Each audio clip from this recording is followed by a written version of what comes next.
They say your wedding day is supposed to be the happiest day of your life. But for me, it became the day that changed everything.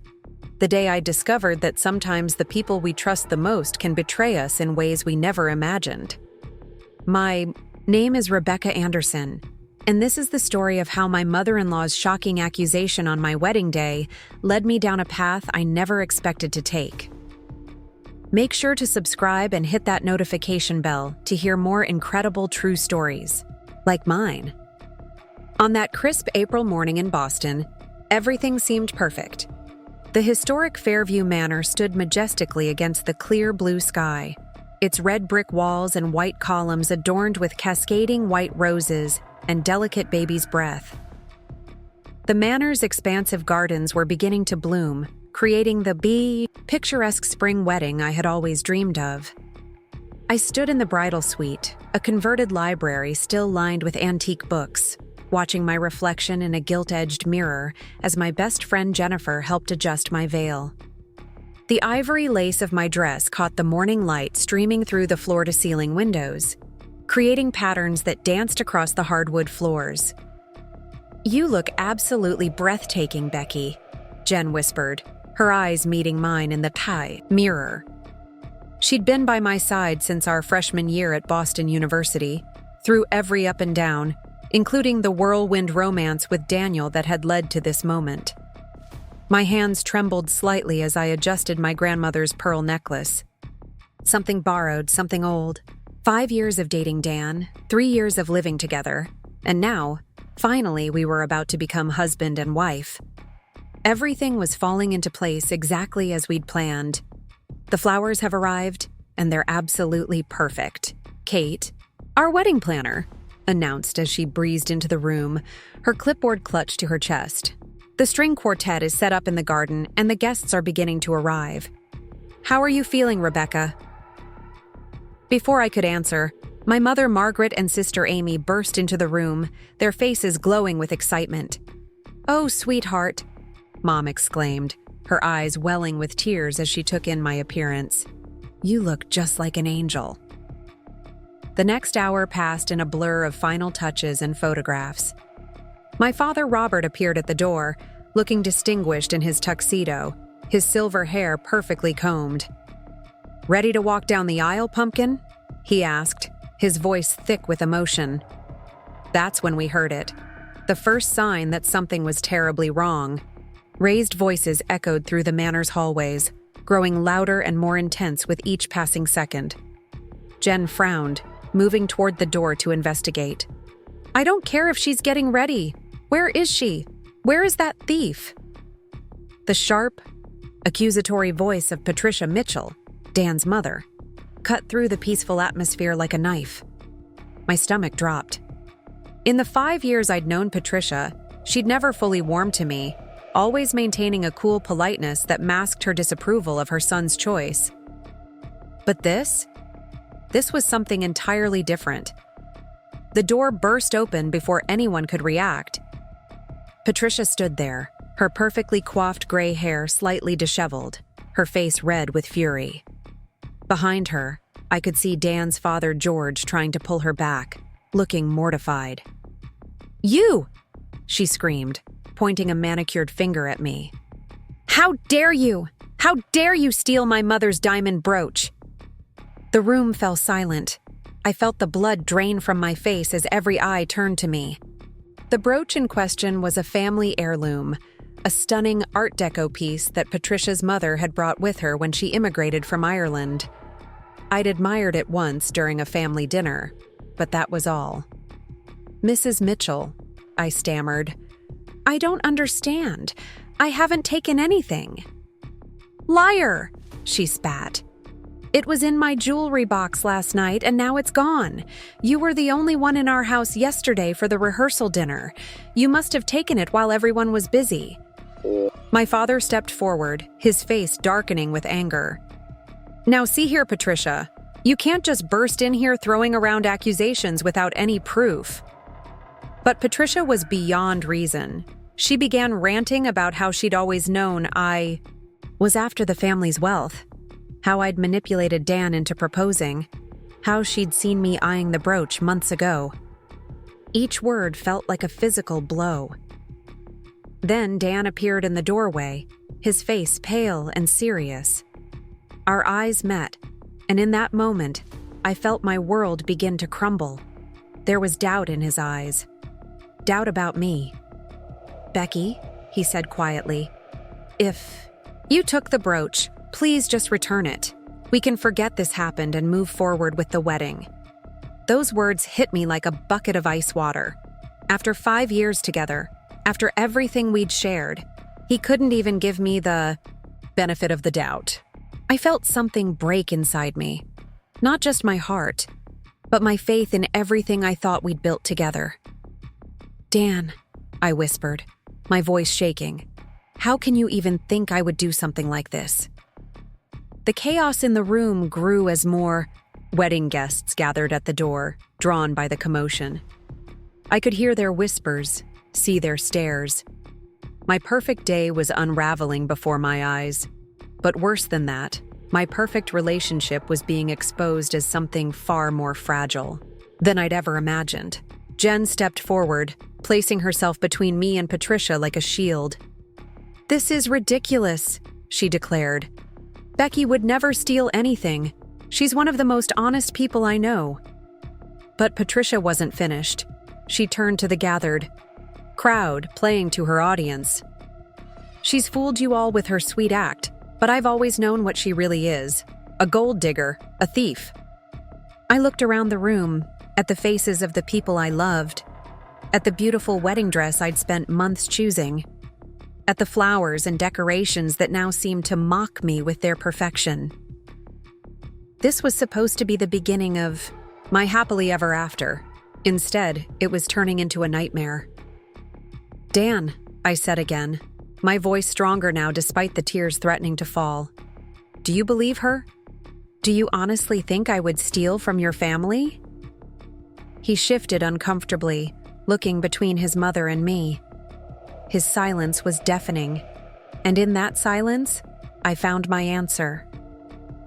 Something changed in me at that moment. The hurt and confusion began to crystallize into something harder, something that felt like strength. I reached up and slowly removed my veil, placing it carefully on a nearby chair. "If you have to ask," I said, my voice steady despite the storm of emotions inside me. "If you don't know me well enough after 5 years to trust me without question, then maybe we shouldn't be getting married at all." The room fell silent. I could see the shock on Dan's face, the triumph in Patricia's eyes, the pride and concern warring on my father's features. But I wasn't finished. "I have never stolen anything in my life," I continued, looking directly at Patricia. "I don't need to. I have my own career, my own money, and until 5 minutes ago, I thought I had my own sense of dignity and self-worth. Thank you for reminding me how important those things are." I turned to Jen, who was already moving to gather my things. "Get me out of here," I whispered. What happened next was a blur of motion and emotion. My father's protective arm around my shoulders, my mother's quiet fury as she dealt with the guests, Amy running interference as Jen helped me change out of my wedding dress. Through it all, I could still hear Patricia's voice, still making accusations, still trying to paint me as the villain in her story. But I wasn't listening anymore. As I walked out of the historic Fairview Manor, still in my wedding makeup but now wearing the jeans and sweater I'd arrived in that morning, I felt something unexpected. Relief. Relief that I'd discovered the truth about my relationship before. It was too late. Relief that I hadn't compromised my self-respect. Relief that I was walking away. If you want to hear what happened next, how I rebuilt my life after this devastating day, and the surprising truth about Patricia's missing brooch, make sure to hit that subscribe button and turn on notifications. Sometimes, the worst moments in our lives can lead us to the best versions of ourselves, and I can't wait to share the rest of my journey with you. The Boston spring air felt sharp in my lungs as I stumbled out of Fairview Manor, my wedding makeup now streaked with tears. Jen's arm was steady around my waist as she guided me toward her car, keeping me upright when my legs threatened to give out. Behind us, I could still hear the chaos erupting from the manor's ornate doors, the murmur of guests and Patricia's shrill accusations floating on the breeze. "The corner cafe," Jen said firmly to the Uber driver after helping me into the back seat. It was our special place, where we'd spent countless hours during college studying for finals and sharing our dreams. Now it would be the refuge where my dreams fell apart. The familiar bell chimed as we pushed through the cafe's door, but everything else felt surreal.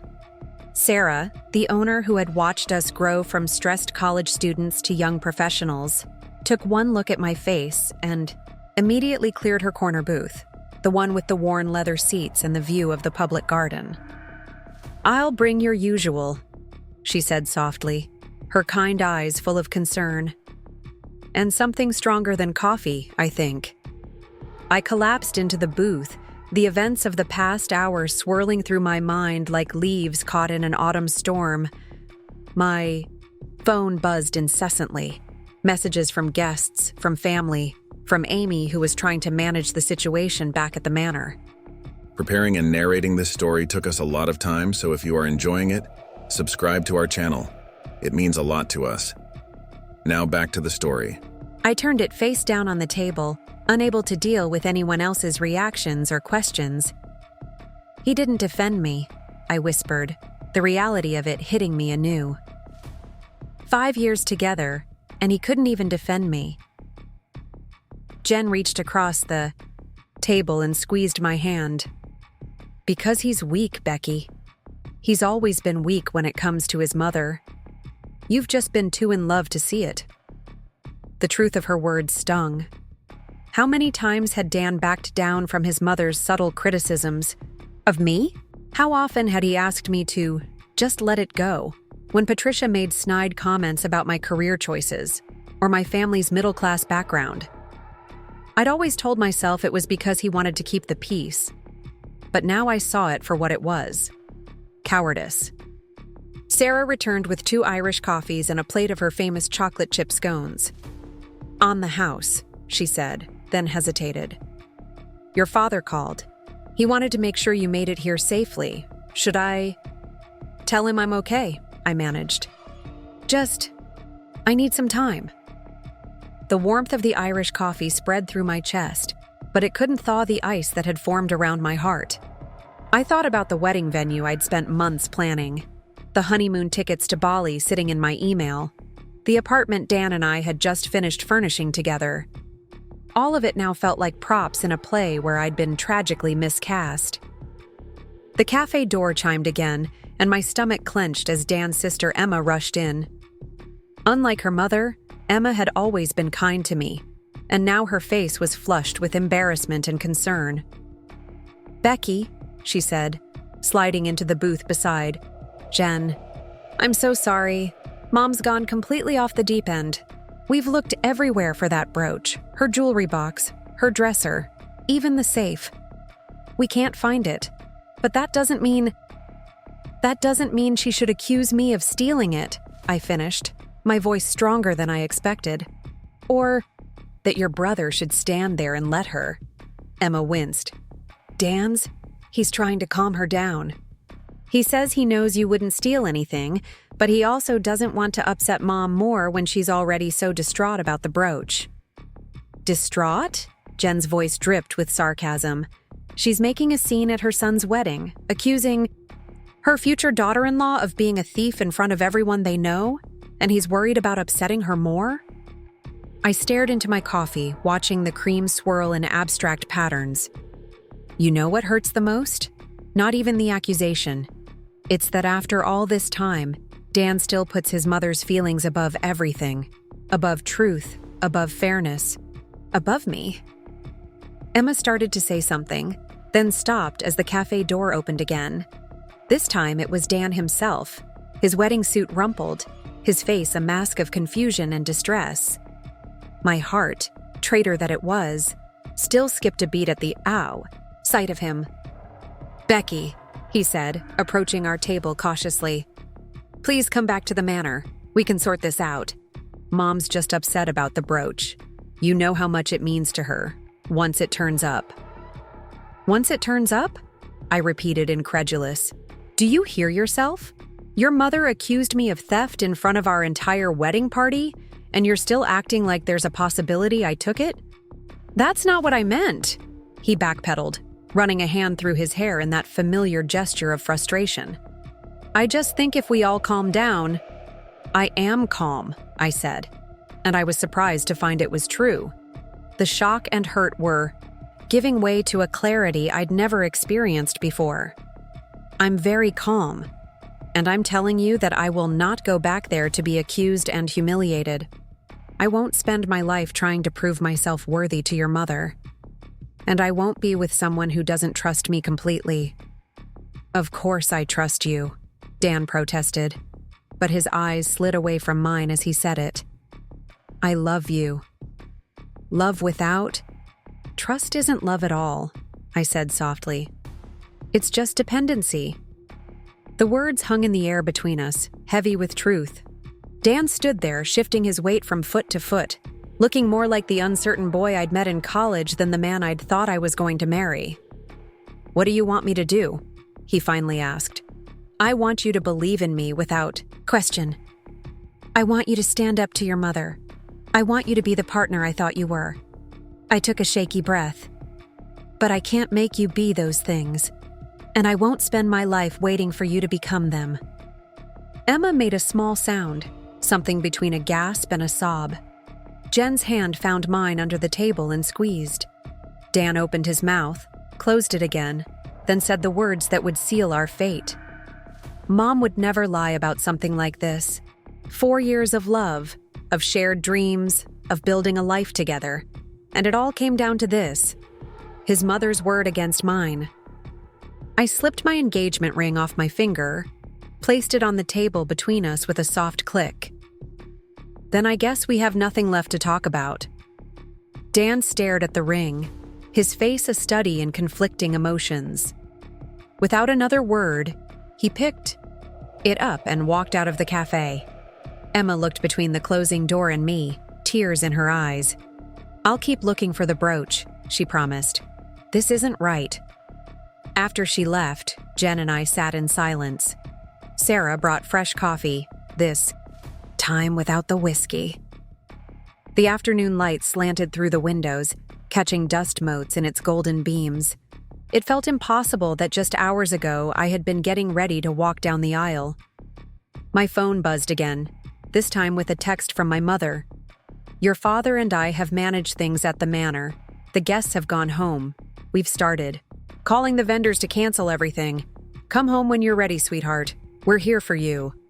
The practical details hit me like a physical blow. The catering that would go to waste, the flowers that would wilt unappreciated, the honeymoon. That would never happen. But beneath the logistical chaos, something else was stirring. A sense of possibility I hadn't felt in years. What am I going to do now? I wondered aloud. Jen straightened in her seat, a familiar glint in her eye. You're going to do what you've always wanted to do, but were too afraid to try because it didn't fit with Dan's plans. What do you mean? That job offer in San Diego, the one at the Marine Conservation Center. The one you turned down because Dan's law firm was here in Boston. The application deadline hasn't passed yet. I stared at her, my heart beginning to race. The position had been my dream job, leading educational programs at one of the most prestigious marine research facilities in the country. I'd gotten the offer 3 months ago and had reluctantly declined it, telling myself that marriage and family were more important than career ambitions. You think I should?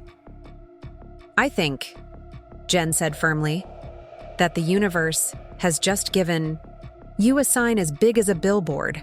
You're free, Becky. Free to choose yourself for once. The idea was terrifying and exhilarating in equal measure.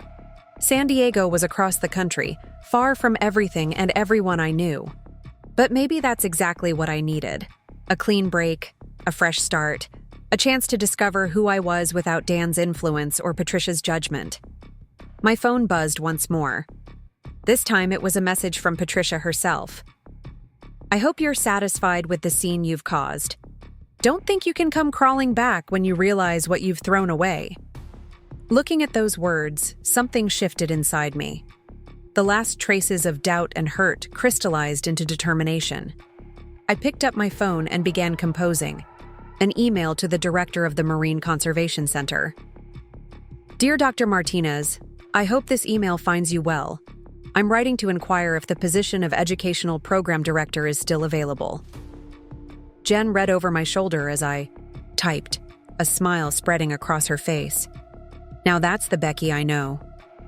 Outside the corner cafe, the spring day was waning into evening.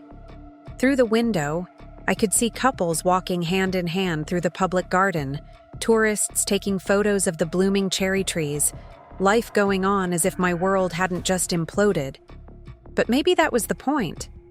Life did go on, and it was up to me to decide what direction it would take. I hit send on the email, then turned to Jen.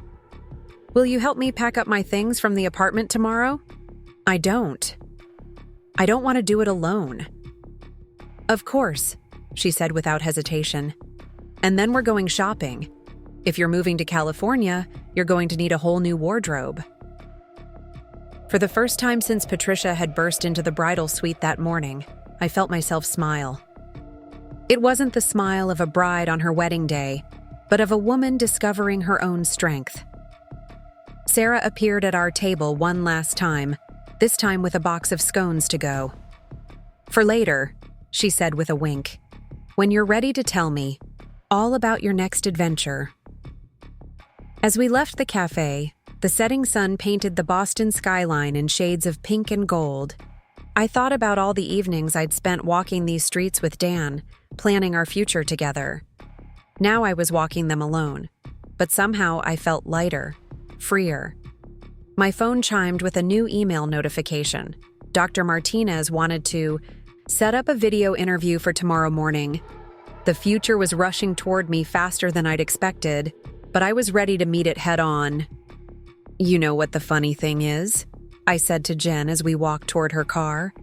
"I always thought I needed Dan to feel complete, but right now, even with everything falling apart, I feel more like myself than I have in years." Jen linked her arm through mine.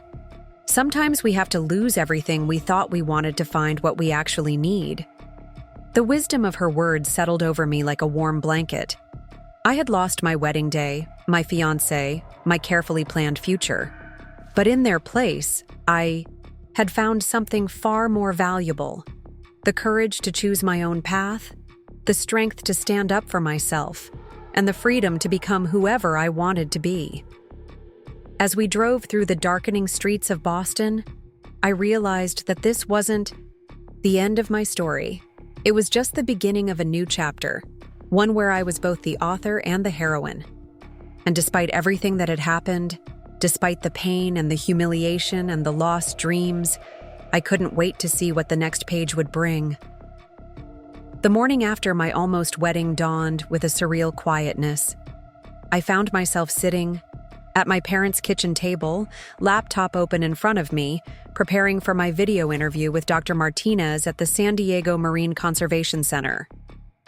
The familiar scent of my mother's coffee filled the air, grounding me in reality when everything else felt like a dream. "You've got this, sweetheart," my mother said, placing a steaming mug beside me. She'd already helped me set up a makeshift interview space in the study, hanging a neutral backdrop and positioning the lighting just right. The small gestures of support threatened to undo my carefully maintained composure. My phone had finally stopped its constant buzzing, but the damage was visible in the notifications. 47 missed calls, 156 text messages, and countless social media alerts. I'd shut off all my accounts the night before, unable to face the inevitable gossip and speculation. The local country club circles where Patricia Mitchell reigned supreme would be having a field day with this scandal. At precisely 9 a.m., Dr. Martinez's face appeared on my screen. She was a woman in her 50s with kind eyes and silver-streaked hair, sitting in an office with a massive aquarium visible behind her. The gentle movement of tropical fish in the background had an oddly calming effect. Rebecca Anderson, she greeted warmly. I must admit, I was surprised to receive your email. We were disappointed when you declined our offer initially. I took a deep breath, fighting the urge to spill everything about the wedding disaster. Instead, I channeled my professional persona, the one that had earned me my master's degree in marine biology and my current position at the New England Aquarium. Sometimes life has a way of showing us what we really want, I said carefully. I've always been passionate about marine education, and your program's innovative approach to community outreach aligns perfectly with my vision. The interview flowed smoothly after that. We discussed my ideas for expanding the center's educational programs, my experience with curriculum development, and my research on incorporating virtual reality into marine biology education. As we talked, I felt my confidence growing. This was my element, not playing the perfect future daughter-in-law at Patricia's charity galas. Well, Rebecca, Dr. Martinez said after an hour, I'm even more impressed than I was 3 months ago. The position is yours if you still want it. When can you start? The question hung in the air like a lifeline. 2 weeks, I heard myself say. I can be there in 2 weeks. After the call ended, I sat in silence, letting the magnitude of what I'd just done sink in. In 2 weeks, I would be on the opposite coast, starting a new life. The thought was equal parts terrifying and liberating. My moment of reflection was interrupted by the doorbell. Through the front window, I could see Emma standing on the porch, clutching her purse nervously. Part of me wanted to ignore it, but she'd been kind to me and she deserved better than that. Emma, I said, opening the door. What are you doing here? She looked like she hadn't slept, her usually perfectly styled hair pulled back in a messy ponytail. Can we talk? Please?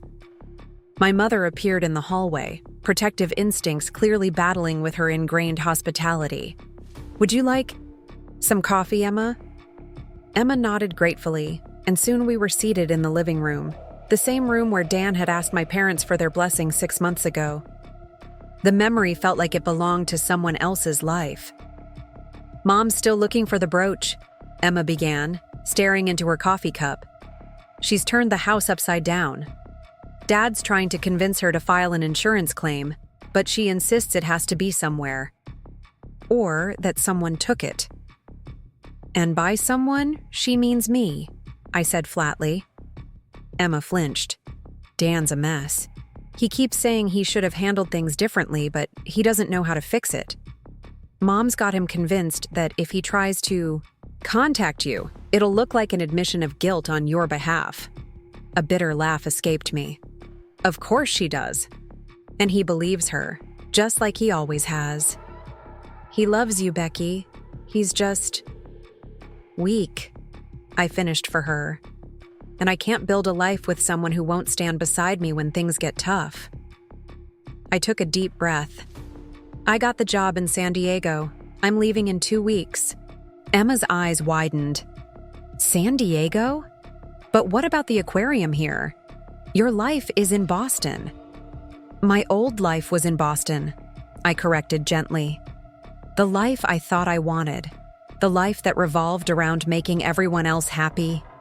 Your mother, Dan, society's expectations.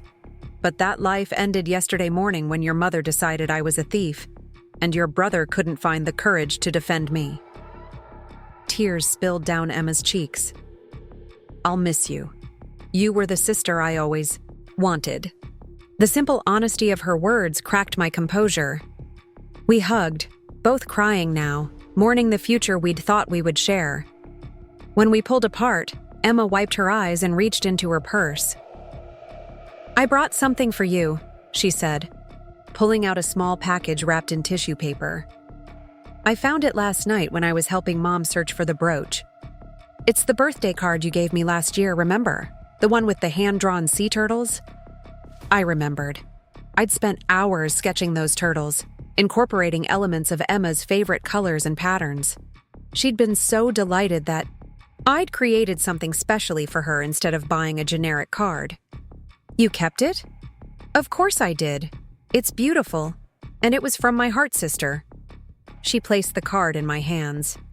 I want you to have it back, to remind you that not everyone in the family thinks you're a thief. Some of us know exactly who you are, an incredibly talented, kind person who deserves so much better than what you got. The doorbell rang again before I could respond. This time it was Jen, armed with empty boxes and packing tape. Ready? To go clear out your stuff from the apartment? I looked at Emma. Would you like to help? I know it might be awkward.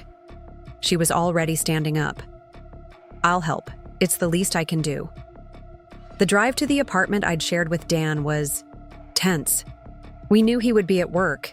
He'd never missed a day at the law firm, not even when I'd had the flu last winter. The thought sent a fresh wave of hurt through me. Even now, he was probably sitting in his corner office, letting his mother call the shots in his life. The apartment looked exactly as we'd left it yesterday morning. My wedding dress bag still, hung on the closet door, my makeup scattered across the bathroom counter where I'd planned to get ready. The sight of our shared life, frozen in time, made my chest ache. Where do we start? Emma asked softly. Bedroom, I decided. Let's get the hardest part over with. Working together, we began separating my life from Dan's. Clothes into boxes, jewelry into cases, books into bags. Emma found my marine biology textbooks and research papers, carefully stacking them in a separate box labeled San Diego. Jen tackled the bathroom, efficiently sorting through the accumulated products of our shared life. In the closet, my hand brushed against something soft, the blue cashmere sweater Dan had given me for Christmas. To keep you warm when I'm working late, he'd said. How many nights had I worn it while waiting for him to come home from the office, making excuses for his absence to myself and others? Leave it, I said when Emma reached for it. Leave anything he gave me. I don't want. My voice trailed off as something caught my eye. There, in the back of the closet, partially hidden behind Dan's old college sweatshirts, was a small jewelry box I'd never seen before. My hands trembled as I reached for it. Inside, nestled on black velvet, was Patricia's missing brooch. The room went completely still. Emma gasped, her hand flying to her mouth. Jen moved closer, peering at the antique piece sparkling innocently in the afternoon light. That's impossible, Emma whispered. How? My mind raced, trying to make sense of it. The box wasn't mine. I'd never seen it before. But it had been in our closet, hidden among Dan's things. The implications were staggering. She planted? It, Jen said, her voice hard with anger. Your perfect mother-in-law planted her own brooch in your closet just to cause a scene at the wedding. But Emma was shaking her head, her face pale. No, Mom wouldn't. She's been tearing the house apart looking for it, unless she hadn't been looking for it at all. Unless the searching was just part of the act. Unless this had all been an elaborate plan to prevent the wedding without having to admit she simply didn't want me in her family. I carefully closed the box, my hand steady now. Emma, I think you should take this. Give it back to your mother. Don't tell her where you found it. But Becky, this proves you didn't take it. We should tell everyone. I shook my head. And then what? Your mother will claim I planted it there to frame her. Dan will be caught in the middle again. Nothing will change except there will be more drama, more accusations, more pain. I pressed the box into her hands. Let it go. I have. Emma stared at me, understanding slowly dawning in her eyes. You're really leaving, aren't you? Not just the apartment, not just Dan, but all of it. I'm choosing myself, I said simply. Maybe for the first time in my life. We finished packing in silence, each lost in our own thoughts. By late afternoon, my life had been reduced to a collection of boxes and bags. Looking around the half-empty apartment, I felt strangely peaceful. The discovery of the brooch should have angered me, should have made me want to fight back and clear my name. Instead, it had given me the final push I needed to let go completely. As we carried the last box to Jen's car, I turned to Emma. Take care of yourself. And take care of Dan, too. He might not have been strong enough to be what I needed, but he's still your brother. She hugged me fiercely. I'll miss you so much. Promise you'll stay in touch? I promise, I said, knowing it was probably a lie. Some bridges once burned couldn't be rebuilt. Sometimes that was for the best. Later that evening, sitting in my childhood bedroom surrounded by boxes of my past life, I opened my laptop and booked a one-way ticket to San Diego. The setting sun painted my walls in shades of orange and pink, reminding me of the California sunset I'd seen in pictures of my new workplace. My phone buzzed with a text from Dan, the first direct contact since he'd walked out of the corner cafe with my engagement ring. Mom found the brooch. It was in her jewelry box all along. She wants to apologize. Can we talk? I stared at the message for a long moment, then deleted it without responding. Let them have their version of the truth. I had my own path to follow. Now, one that led west to new possibilities and, more importantly, to a stronger version of myself. As night fell over Boston, I began researching apartments in San Diego, my heart lighter than it had been in years.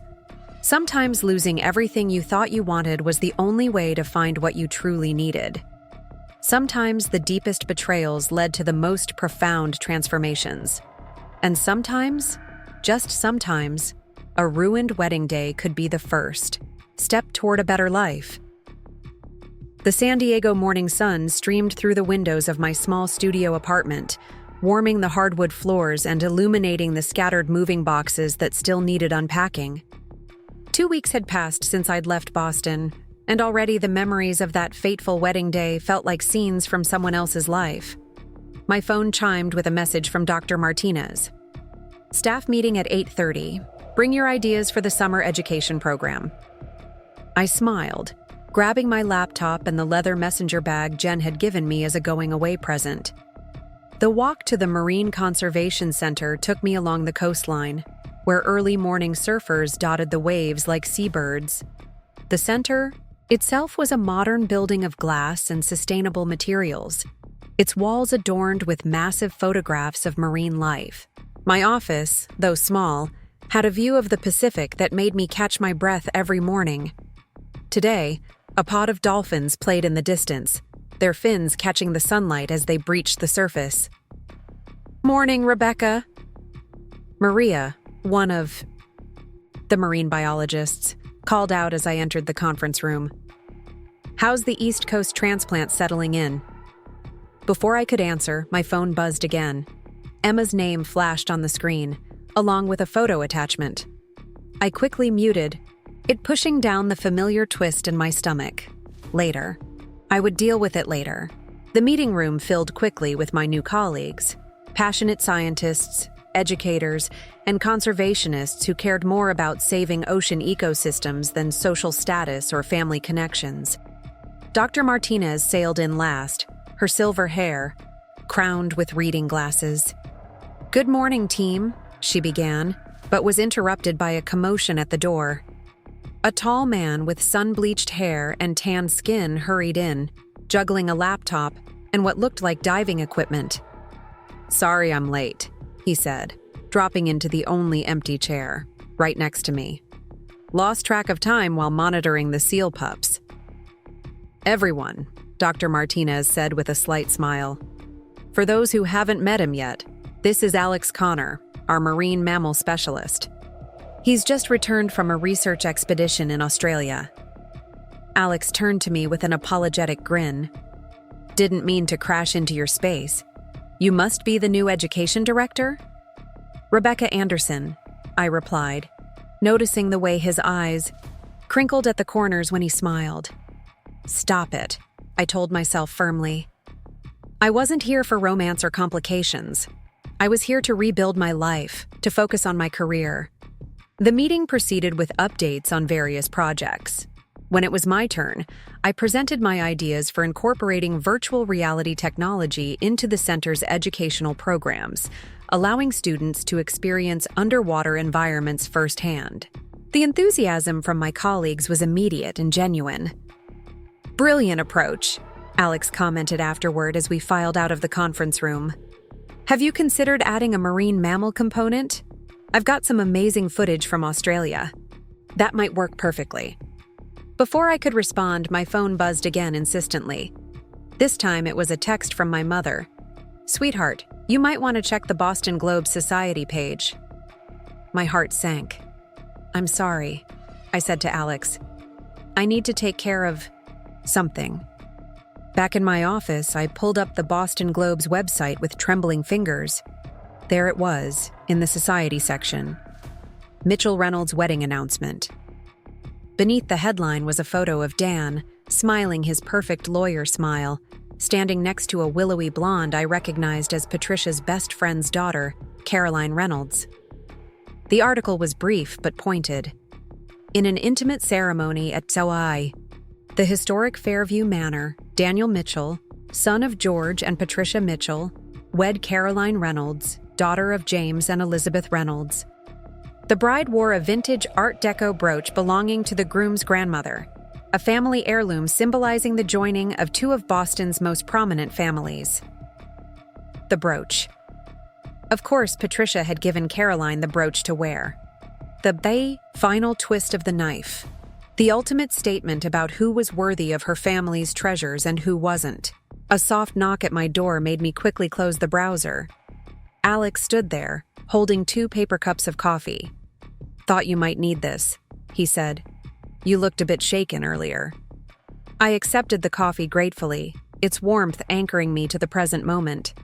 "Thanks. It's just complicated East Coast stuff." He settled into one of my visitor chairs without invitation. "You know what helps me when things get complicated? The seals. Want to come see them?" The offer was so unexpected, so far, removed from Boston society drama, that I found myself laughing. "Now? Don't you have work to do?" "This is work," he said seriously. "The pups need socialization observation, and I need a fresh perspective. Besides, you look like someone who could use some seal therapy." 20 minutes later, I found myself at the center's rehabilitation facility, watching as 3 seal pups played in their recovery pool. Alex explained how they had been rescued after a storm, separated from their mothers too young to survive on their own. "See that one?" He pointed to the smallest pup, who was energetically chasing his own tail. "We call him Charlie. He was the weakest when we found him, barely breathing. Now look at him. He's the most resilient of the bunch." I watched Charlie dive and surface, his sleek body cutting through the water with growing confidence. "How do you know when they're ready to be released?" "When they show us they don't need us anymore," Alex said simply. "When they're strong enough to face the ocean on their own." The parallel to my own situation wasn't lost on me. I thought about Dan's quick engagement to Caroline, about Patricia's masterful manipulation of the situation. In just 2 months, she had orchestrated exactly what she'd wanted all along, a union between 2 suitable families, with her precious brooch passing to a daughter-in-law she had chosen. "Want to help feed them?" Alex asked, breaking into my thoughts. He handed me a bucket of fish and demonstrated the proper technique. Soon I was laughing as Charlie eagerly snatched fish from my hands, his whiskers tickling my fingers. "You're a natural," Alex observed. "Most people are more hesitant their first time." "I've always felt more comfortable with animals than with some humans," I admitted. "They don't play games or have hidden agendas." He studied me for a moment. "You know, there's a group of us that goes diving on weekends. Nothing fancy, just exploring the local reefs, documenting marine life. You should join us sometime." The invitation hung in the air between us, free of pressure or expectations. Just like Charlie and his siblings, playing in the water without concern for anything beyond the present moment. My phone buzzed again in my pocket. Without looking, I knew it would be another message about the wedding announcement. Perhaps? From Jen, trying to protect me, or from Emma, trying to explain. Instead of checking it, I turned back to the seals. "Tell me more about the diving group," I said. The rest of the afternoon passed in a blur of activity. Alex showed me around the rehabilitation facility, introducing me to other rescued animals: sea turtles recovering from fishing line injuries, a young sea lion learning to swim with a partially paralyzed flipper, an elderly pelican who had adopted the facility as his permanent home. As the sun began to set, painting the sky in shades of pink and gold so different from Boston's sunsets, Alex walked me back to my office. "The dive group meets at La Jolla Cove on Saturday mornings," he said casually. 7 a.m. if you're interested."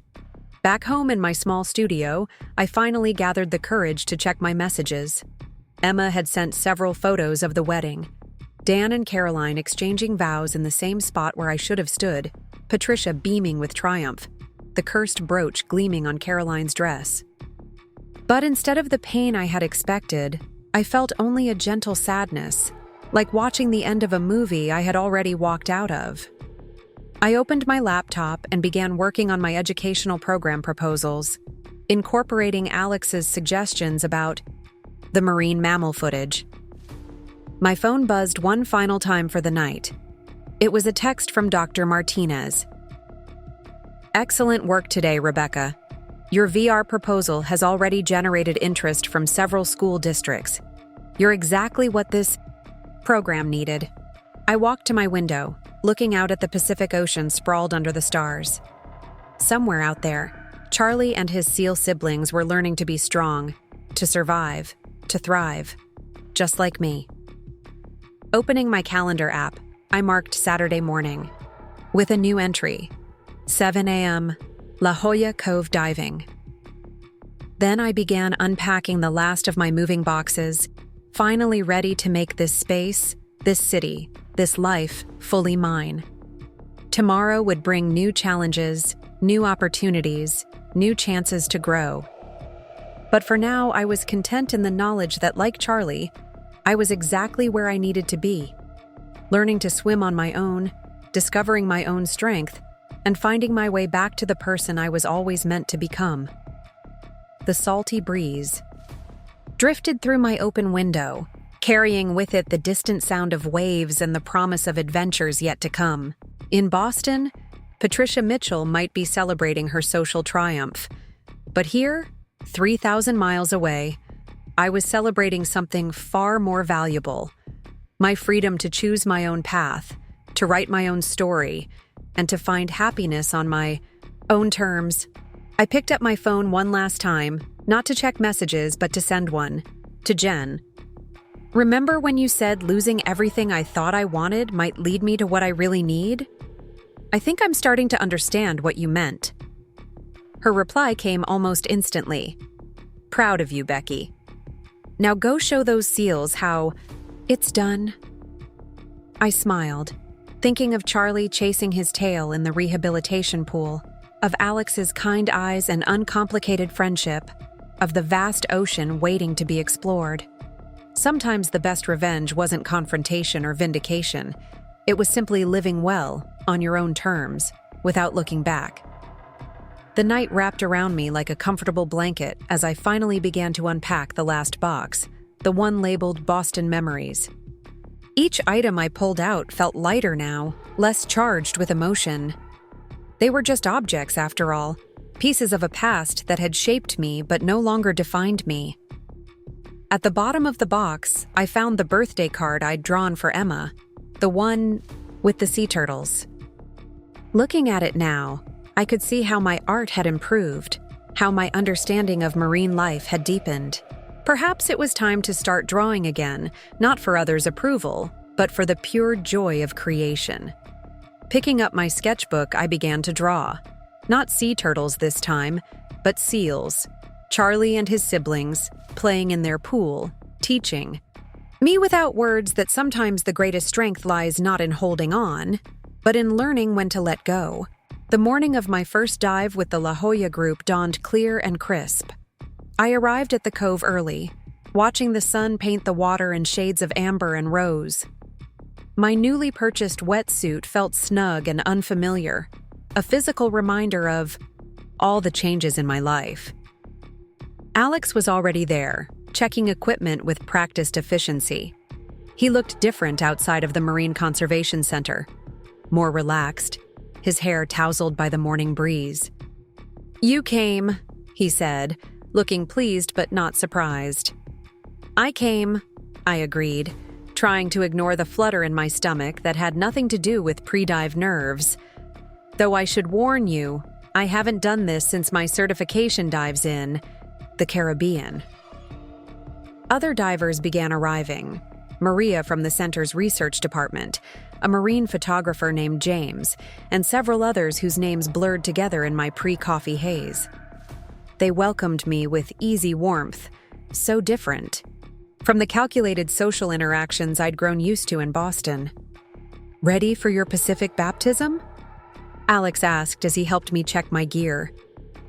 His hands were confident and professional, but I couldn't help noticing how they lingered slightly when adjusting my tank straps. "The visibility isn't Caribbean clear, but wait until you see what's down there." The water was cooler than I expected, even through the wetsuit. We descended slowly, Alex staying close as I adjusted to the conditions. And then, as my eyes adapted to the filtered sunlight, I saw it, an underwater world more vibrant than anything I'd imagined. Bright orange Garibaldi fish darted between swaying kelp forests.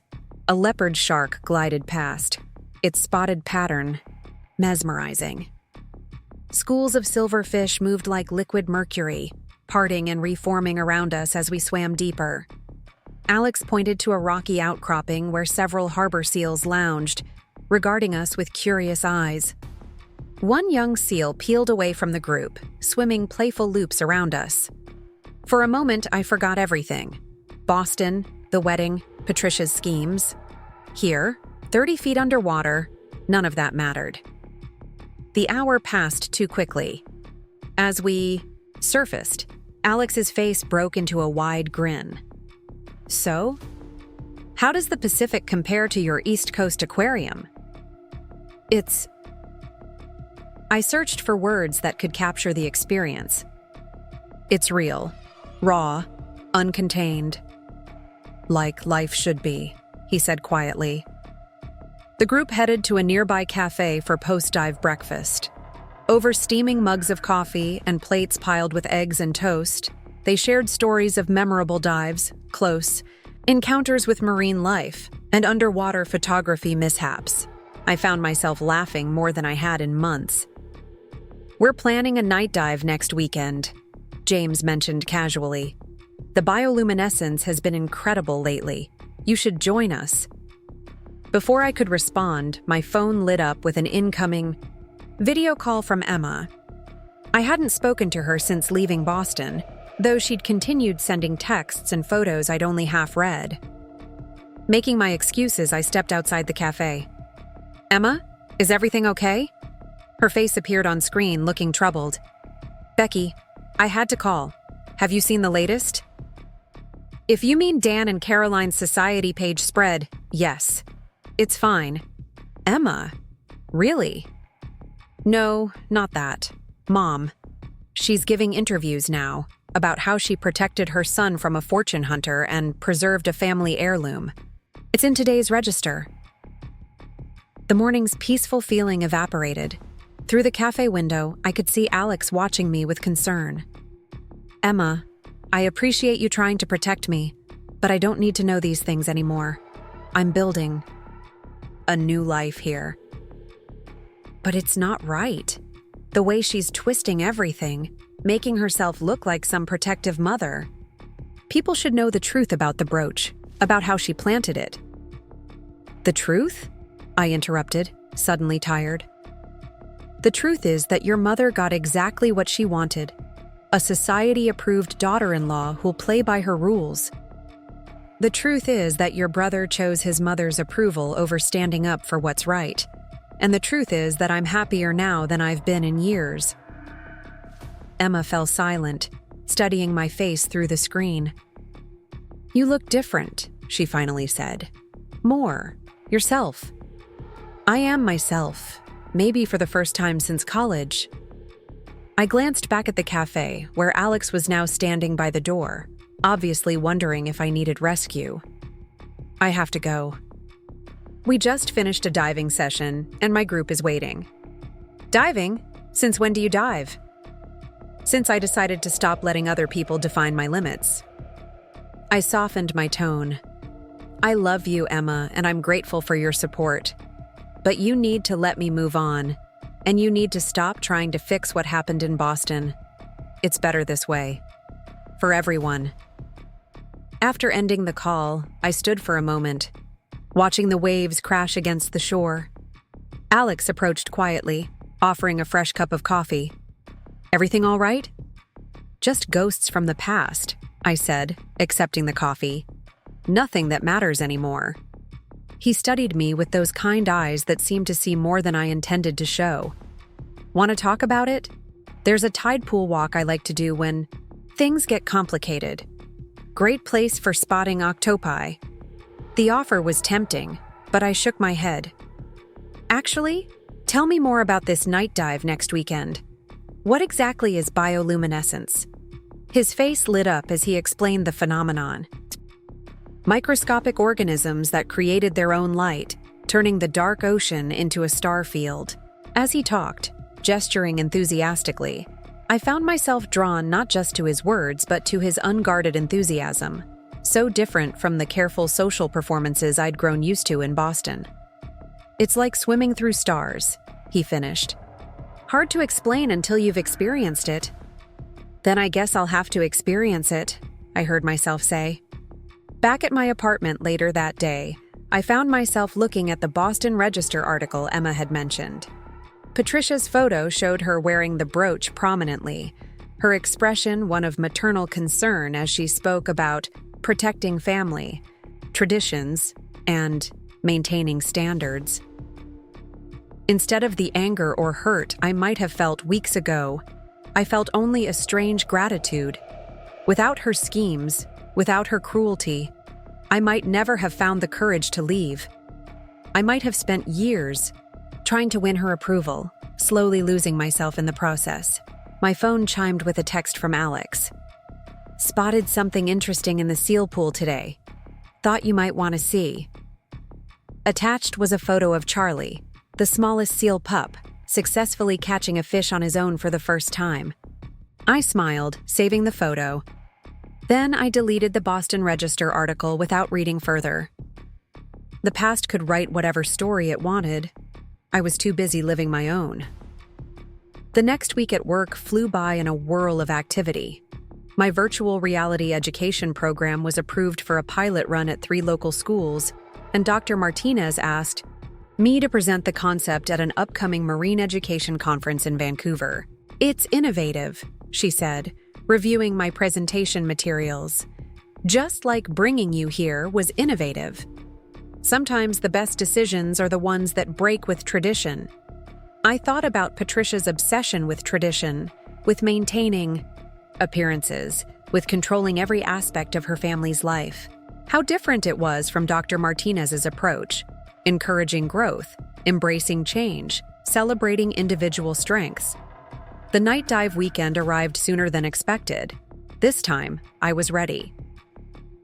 Alex had helped me select the additional gear needed for night diving, his expertise making the process feel more exciting than intimidating. As we bobbed in the dark water, waiting for our group to assemble, Alex switched on his dive light.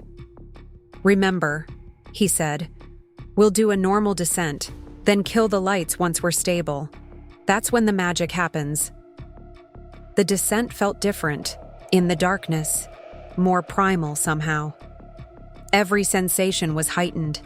The sound of my breathing through the regulator, the feel of water moving against my skin, the way the dive light created tunnels of visibility in the black water. At 30 feet, Alex gave the signal. One by one, we switched off our lights. For a moment, there was only darkness. Then, slowly, the water around us began to glow. Every movement created trails of light. Our fin kicks, the motion of our hands, even the bubbles from our regulators sparkled with bioluminescent life. A seal, perhaps Charlie, though it was impossible to tell in the dark, swam through the group, leaving a glowing trail like a comet. Schools of fish moved through, the water creating constellations of light. It was like being suspended in a living galaxy. Without conscious thought, I reached out and found Alex's hand in the dark. He squeezed back, our joined hands creating spiral of light in the water. In that moment, I understood something profound about life and loss and new beginnings. Sometimes, you had to leave behind everything you thought you wanted to find something more beautiful than you'd imagined. Sometimes the darkness itself could create light if you were brave enough to swim into it. Later, as we sat on the beach wrapped in towels and watching the moon rise over the Pacific, Alex turned to me.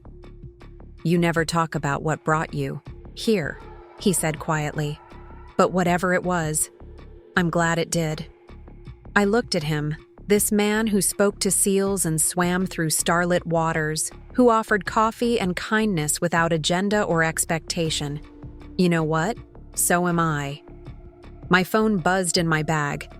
Another message from Boston, another attempt to pull me back into that world of social climbing and careful appearances.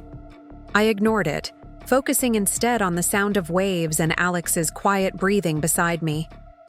Tomorrow would bring new challenges, the conference presentation to prepare, the pilot program to launch, more dives to plan. But for now, I was content to sit in comfortable silence, letting the ocean breeze carry away the last whispers of my old life. The moon cast a silver path across the water, reminding me of the bioluminescent trails we'd created underwater. Life, I was learning, had a way of lighting up unexpected paths if you were willing to trust the journey. "There's a pod of gray whales migrating next month," Alex mentioned casually. "Some of us are taking the research boat out to document them. Could use someone with your eye for education programs." I smiled, understanding the invitation for what it was. Not just to observe whales, but to continue moving forward, to keep exploring this new world I'd found. "I'd like that," I said, simply. As if in response, a shooting star streaked across the sky, its trail eerily similar to the bioluminescent wake of our dive. I made a wish, not for love or success or vindication, but for the courage to keep choosing myself, to keep swimming into the unknown, to keep creating light in unexpected places. Alex stood, offering his hand to help me up. "Coffee?" he asked, nodding toward the still-lit cafe where we'd had breakfast after our first dive. "Coffee," I agreed, taking his hand and letting him pull me to my feet. As we walked up the beach, I felt as light as the glowing organisms we'd swum through, as free as the seals playing in the rehabilitation pool. Patricia Mitchell could keep her brooch, her society pages, her carefully curated world of appearances and expectations. I had found something better, something real and raw and uncontained, like the Pacific itself. And I was just beginning to learn how to swim. The Vancouver Conference Center buzzed with excited chatter as marine educators from around the world gathered for the annual symposium. I stood backstage, reviewing my presentation notes one last time, while Dr. Martinez chatted with colleagues nearby. My virtual reality education program had exceeded all expectations in its pilot phase, and now I was about to share it with the international community. A message from Alex lit up my phone. "Charlie caught 3 fish in a row today. He's showing off, just like his favorite human." Attached was a video of the small seal performing what looked suspiciously like a victory dance in the water. I smiled, the nervous butterflies in my stomach settling slightly. 3 months had passed since that first night dive, 3 months of gradual transformation. My apartment finally felt like home, decorated with underwater photographs from our diving expeditions and sketches of the marine life we encountered. The shell-collecting hobby Alex had introduced me to had resulted in a beautiful display along my windowsill, each specimen carefully labeled with the date and location we'd found it. Rebecca Anderson? A conference coordinator appeared with a tablet. You're up in 5 minutes. The virtual reality stations are all set up in the main hall. I smoothed down my professional navy dress, so different from the conservative suits I used to wear to Patricia's charity events, and did one final equipment check. The demonstration would allow audience members to experience a virtual dive through a kelp forest, complete with interactions with marine mammals and fish species. As I waited for my introduction, I couldn't help but think about how much had changed. 6 months ago, I had been preparing to walk down the aisle at Fairview Manor, trying to fit myself into someone else's vision of who I should be. Now I was preparing to present my own vision, one that could change how people connected with marine ecosystems. Dr. Martinez's voice rang out clear and confident. It gives me great pleasure to introduce our next speaker, Rebecca Anderson, Director of Educational Programs at the San Diego Marine Conservation Center. Her innovative approach to marine education has revolutionized how we engage with young learners. The presentation flowed smoothly. I watched as experienced educators donned VR headsets and gasped in wonder at the underwater world I'd helped create. Questions poured in about implementation, about funding, about possibilities for expansion. This was what I was meant to do, not planning society weddings or impressing judgmental mothers-in-law, but opening people's eyes to the wonders of the ocean. During the lunch break, I checked my phone again. Emma had sent a text. Mom's giving another interview. She's talking about starting a foundation to protect family heirlooms and preserve traditional values. I'm so sorry, Becky. I almost laughed at the absurdity of it. Of course, Patricia would turn her scheme into a charitable cause, transforming her manipulation into a noble crusade. The society papers would eat it up, just as they devoured the story of her brave stand against a fortune-hunting bride. A tap on my shoulder interrupted my thoughts. I turned to find a distinguished-looking woman in her 60s studying me intently. Ms. Anderson, I'm Margaret Chen from the Pacific Marine Education Alliance. I wondered if we might discuss bringing your program to our network of centers across the coast. The afternoon passed in a whirl of meetings and opportunities. By the time I returned to my hotel room, my head was spinning with possibilities. The program could expand beyond San Diego, reaching children and adults all along the Pacific coast. It was more than I'd ever dreamed possible. My phone rang, Alex calling for our nightly check-in. How did it go, marine education rockstar? It was incredible, I said, kicking off my heels and curling up on the hotel room couch. They want to expand the program to centers up and down the coast. Dr. Martinez thinks we might even get additional funding for research and development. I never doubted you for a second, he said warmly. The seals miss you, though, especially Charlie. He keeps looking for you during feeding time. I miss them too, I admitted. And I hesitated, then added softly, I miss you. The silence on the other end made my heart skip. Alex and I had been dancing around our growing feelings for weeks, neither wanting to complicate our friendship or working relationship, but something about being in a different city, riding the high of professional success, made me brave. I miss you too, he finally said. More than I probably should. Listen, when you get back. A knock at my hotel room door interrupted us. Hold that thought, I said quickly. Someone's at the door. I opened it to find a hotel staff member holding an elaborate flower arrangement. Delivery for Rebecca Anderson? My stomach clenched. The last time I'd received surprise flowers had been the morning of my almost wedding. A bouquet from Dan with a note about our perfect future together. But these flowers were different. Not roses or lilies, but local wildflowers mixed with sprays of sea lavender. The card read simply, "Proud of you, Can't wait to hear all about it over coffee and tide pools. A. Are those from who I think they are? Alex asked when I returned to the phone. They're perfect, I said, touching one of the delicate purple blooms. How did you even arrange this from San Diego? I have my resources, he laughed, though I had to ask Maria for help with the local flower selection. Did you know sea lavender is actually a coastal plant that's adapted to salt spray? Reminded me of someone else who's adapted and thrived in a new environment. Warmth spread through my chest. This was what real care looked like.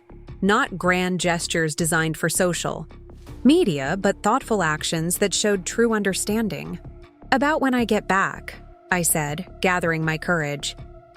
Maybe we could have that coffee somewhere other than the cafe. Somewhere more. Date-like? Rebecca Anderson, are you asking me out? Maybe I am. Unless you have some strict policy against dating coworkers who abandoned their weddings and fled across the country. His laugh was warm and rich. I think I can make an exception for marine education rock stars who talk to seals. We chatted for a while longer, making plans for my return, sharing stories about the conference and the center. When we finally hung up, I stood at the hotel window looking out over the Vancouver skyline, feeling more certain than ever that I was exactly where I was meant to be. My phone buzzed with a news alert, another Boston Register article. Patricia Mitchell's foundation was hosting its first gala, with Caroline serving as co-chair. The photo showed them posed together, the infamous brooch prominently displayed on Caroline's designer dress. For the first time, I could look at such news without any pain or anger. Patricia had her world of galas and society pages, of carefully maintained appearances and traditional values. I had the ocean, the seals, the challenge of creating something meaningful, and maybe, just maybe, the beginning of a love story that was as real and uncontained as the Pacific itself. A message popped up from Dr. Martinez. The Pacific Marine Education Alliance wants to fast-track the program expansion. They're offering additional funding and resources. We should discuss timeline when you return. I looked at the sea lavender bouquet, at the conference materials spread across my hotel room, at the VR headset that had helped me share my vision with the world. 6 months ago, I had thought my dreams were limited to becoming Mrs. Daniel Mitchell and gaining Patricia's approval. Now my dreams were as vast as the ocean, and I was just beginning to explore their depths. Tomorrow would bring more meetings, more opportunities, more chances to build something meaningful. But tonight, I was content to sit with my success, with the warmth of Alex's gesture, with the knowledge that sometimes losing everything you thought you wanted was the only way to find everything you actually needed. I opened my laptop and began working on the expansion proposal, energy coursing through me despite the late hour. As I typed, I could almost hear the sound of waves, feel the thrill of discovery, sense the endless possibilities stretching out before me like the Pacific horizon at dawn. The sea lavender caught the hotel room light, casting delicate shadows on my notes. Such a different flower from the roses that had decorated Fairview Manor, but so much more meaningful. Like me, it had found its strength in adapting to new environments, in embracing the salt spray and coastal winds rather than hiding from them. My phone chimed one last time for the night, a photo from Alex of Charlie the Seal, sound asleep in a patch of evening sunlight. "Sweet dreams, marine education rock star," the caption read. "The Pacific's waiting for you." I smiled, thinking of all the adventures yet to come. Patricia Mitchell could keep her brooch, her galas, her carefully constructed world of appearances. I had found something far more precious: the courage to be myself, the freedom to chase my dreams, and the joy of discovering that sometimes the best things in life come not from following tradition, but from daring to create your own path. Setting my laptop aside, I walked to the window and looked out at the city lights reflecting off the distant water. Somewhere out there, the Pacific waited with all its mysteries and possibilities. Somewhere in San Diego, Alex was probably still at the center, checking on the seals one last time before heading home. And here I was, in a different city, a different life, finally becoming the person I was always meant to be. Not despite the drama of my almost wedding day, but because of it. Sometimes the worst moments in our lives turned out to be hidden blessings, pushing us toward a future brighter than any we could have planned. I touched one of the sea lavender blooms gently, thinking about adaptation, about growth, about the endless ways life could surprise you if you were brave enough to embrace change. Tomorrow would bring new challenges, new opportunities, new chances to prove that the best revenge wasn't just living well, it was living authentically, fully, and without fear. The Vancouver night wrapped around me like a comfortable blanket as I finally prepared for bed.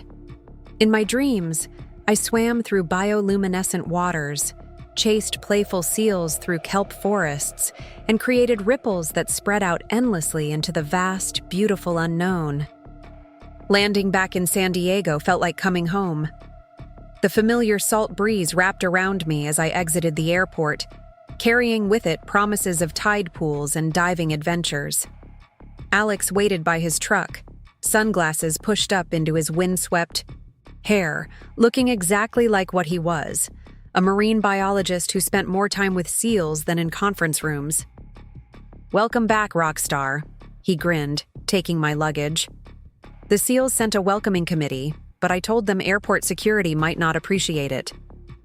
The easy banter between us had shifted subtly during my week away, charged with new possibility, after our phone conversation.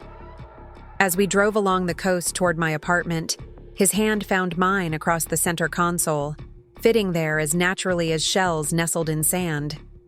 "The center's been buzzing about your presentation," he said. "Dr. Martinez sent the video to everyone. Even the maintenance staff is talking about virtual reality now." My apartment looked different somehow when we arrived, though nothing had changed. Maybe I was the one who had changed, returning with expanded horizons and newfound confidence. The sea lavender Alex had sent to Vancouver now sat dried and preserved on my windowsill, a reminder of possibilities. "Coffee?" I offered, suddenly shy despite our months of friendship. "Or we could walk down to the tide pools. Charlie's probably wondering where I've been." "Actually," Alex said, rubbing the back of his neck in a gesture I'd come to recognize as nervous excitement, "I had something else in mind. Remember that whale migration I mentioned? The pod was spotted this morning heading south. The research boat's ready if you're not too tired from traveling." An hour later, we stood on the deck of the center's research vessel, scanning the horizon for signs of gray whales. The December sun warmed my face as Alex explained the migration patterns, his hand occasionally brushing mine as he pointed out areas of interest. "There!" Maria called from the bow. 2 o'clock! A massive gray shape broke the surface, water cascading off its barnacle-covered back. Then another, and another. The pod surrounded us, curious about our presence in their ancient migration route. Alex's camera clicked rapidly, documenting their behavior. But I was too entranced to think about documentation. "They're dancing," I whispered as 2 whales breached in perfect synchronization. Alex lowered his camera, moving closer until his arm pressed against mine. "Nature's best choreography. Better than any society wedding, right?" The comment caught me off guard. We hadn't talked much about my past, about the wedding that wasn't, about Patricia and her schemes. Alex knew the broad strokes but had never pushed for details. "Society weddings are overrated," I said lightly, but my voice caught slightly. He turned to face me fully, the whales momentarily forgotten. "You know, I've been wanting to ask. That day you arrived at the center, when Dr. Martinez introduced us, you looked like someone who had just escaped something terrible, but was trying hard not to show it." The whales continued their graceful dance around the boat as I considered how to respond. "I had escaped something terrible," I finally said. "My own almost mistake. A life that would have slowly suffocated me. Want to talk about it? We've got a pod of whales for company and nothing but ocean around us. No judgments here." The story spilled out then. Not just the wedding day drama and Patricia's accusations, but everything that had led up to it. How I'd slowly compromised myself trying to fit into the Mitchell family's expectations. How I'd ignored the red flags in Dan's character, his inability to stand up to his mother, his preference for peace over truth. The brooch was just the final act, I concluded, watching a whale spout create a rainbow in the sunlight. Patricia had been looking for a way to stop the wedding for months. She knew Dan would believe her over me. She knew I'd never stay once he showed that doubt. Alex was quiet for a long moment, processing. Then he said something that surprised me. "Thank you." For what? For sharing that. For trusting me with your story. And, selfishly, for not going through with that wedding. Because if you had, you wouldn't be here now, watching whales with a scruffy marine biologist who talks to seals. The simple honesty of his words touched something deep inside me. Here was someone who valued truth over appearances, who saw strength in vulnerability, who understood that sometimes the best things in life came from embracing the unexpected. A whale breached particularly close to the boat, sending spray over us. We laughed, the serious moment breaking like waves on shore. Alex pulled me closer, using his jacket to shield me from the water, and suddenly we were sharing our first kiss on a research vessel surrounded by migrating whales. It wasn't the carefully choreographed first kiss that would have happened at Fairview Manor. It was salty and spontaneous and perfect in its imperfection. When we broke apart, Alex's hair was damp with whale spray and my carefully styled conference appearance was completely disheveled. "I've been wanting to do that since you first talked to Charlie," he admitted. "The seal or the whale?" "Both, all of them. Every time you light up talking about marine education or sketch in your notebook during lunch breaks or help with the rehabilitation feeds, you're kind of irresistible when you're in your element." The sun was setting now, painting the ocean in shades of gold and rose. The whales continued their journey south, their spouts visible in the distance. On the horizon, San Diego's skyline sparkled like a promise of adventures yet to come. My phone buzzed in my pocket, probably another update about Patricia's foundation, or Dan and Caroline's society life. For the first time, I didn't even feel tempted to look.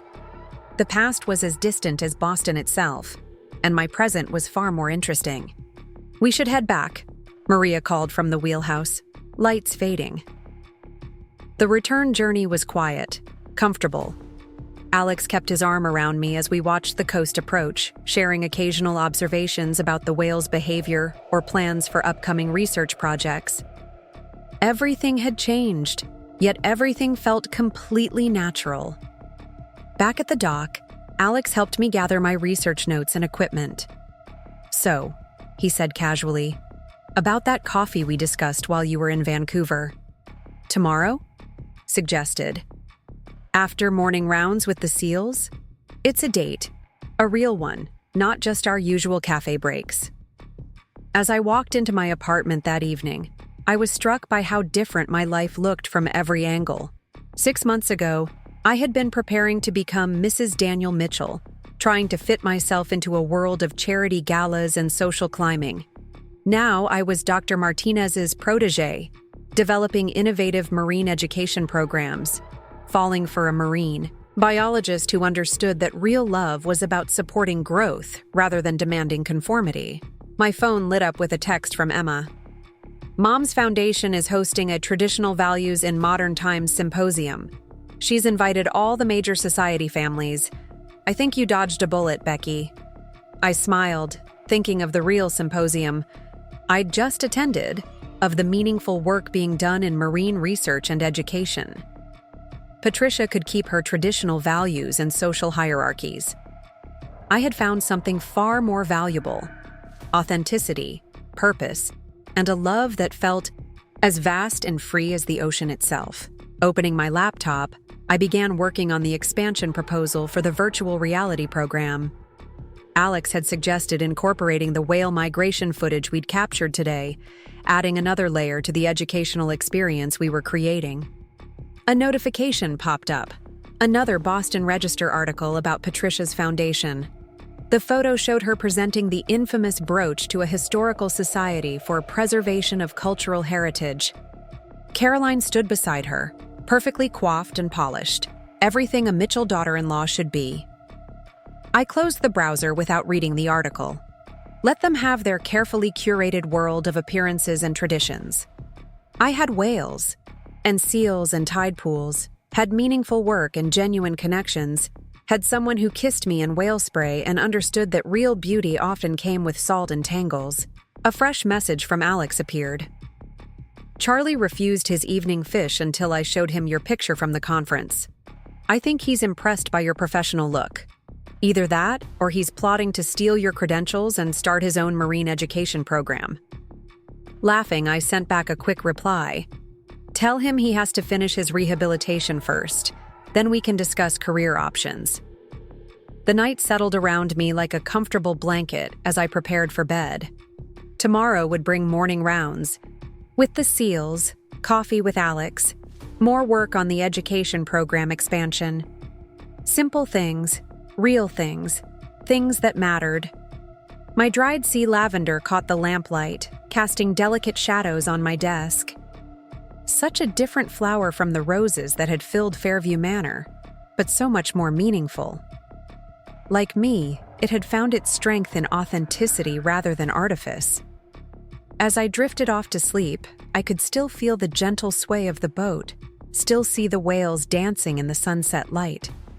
My dreams were filled not with society weddings and family heirlooms, but with ocean depths and endless horizons, with the promise of adventures yet to come, and love that grew wild and free, like seagrass in the tide. Spring arrived in San Diego, with gentle warmth and wildflowers dotting the coastal paths. I sat in Dr. Martinez's office, reviewing the latest data from our expanded virtual reality program. The pilot had grown into a full-fledged initiative, reaching schools up and down the Pacific coast. The engagement metrics are extraordinary, Dr. Martinez said, scrolling through the reports.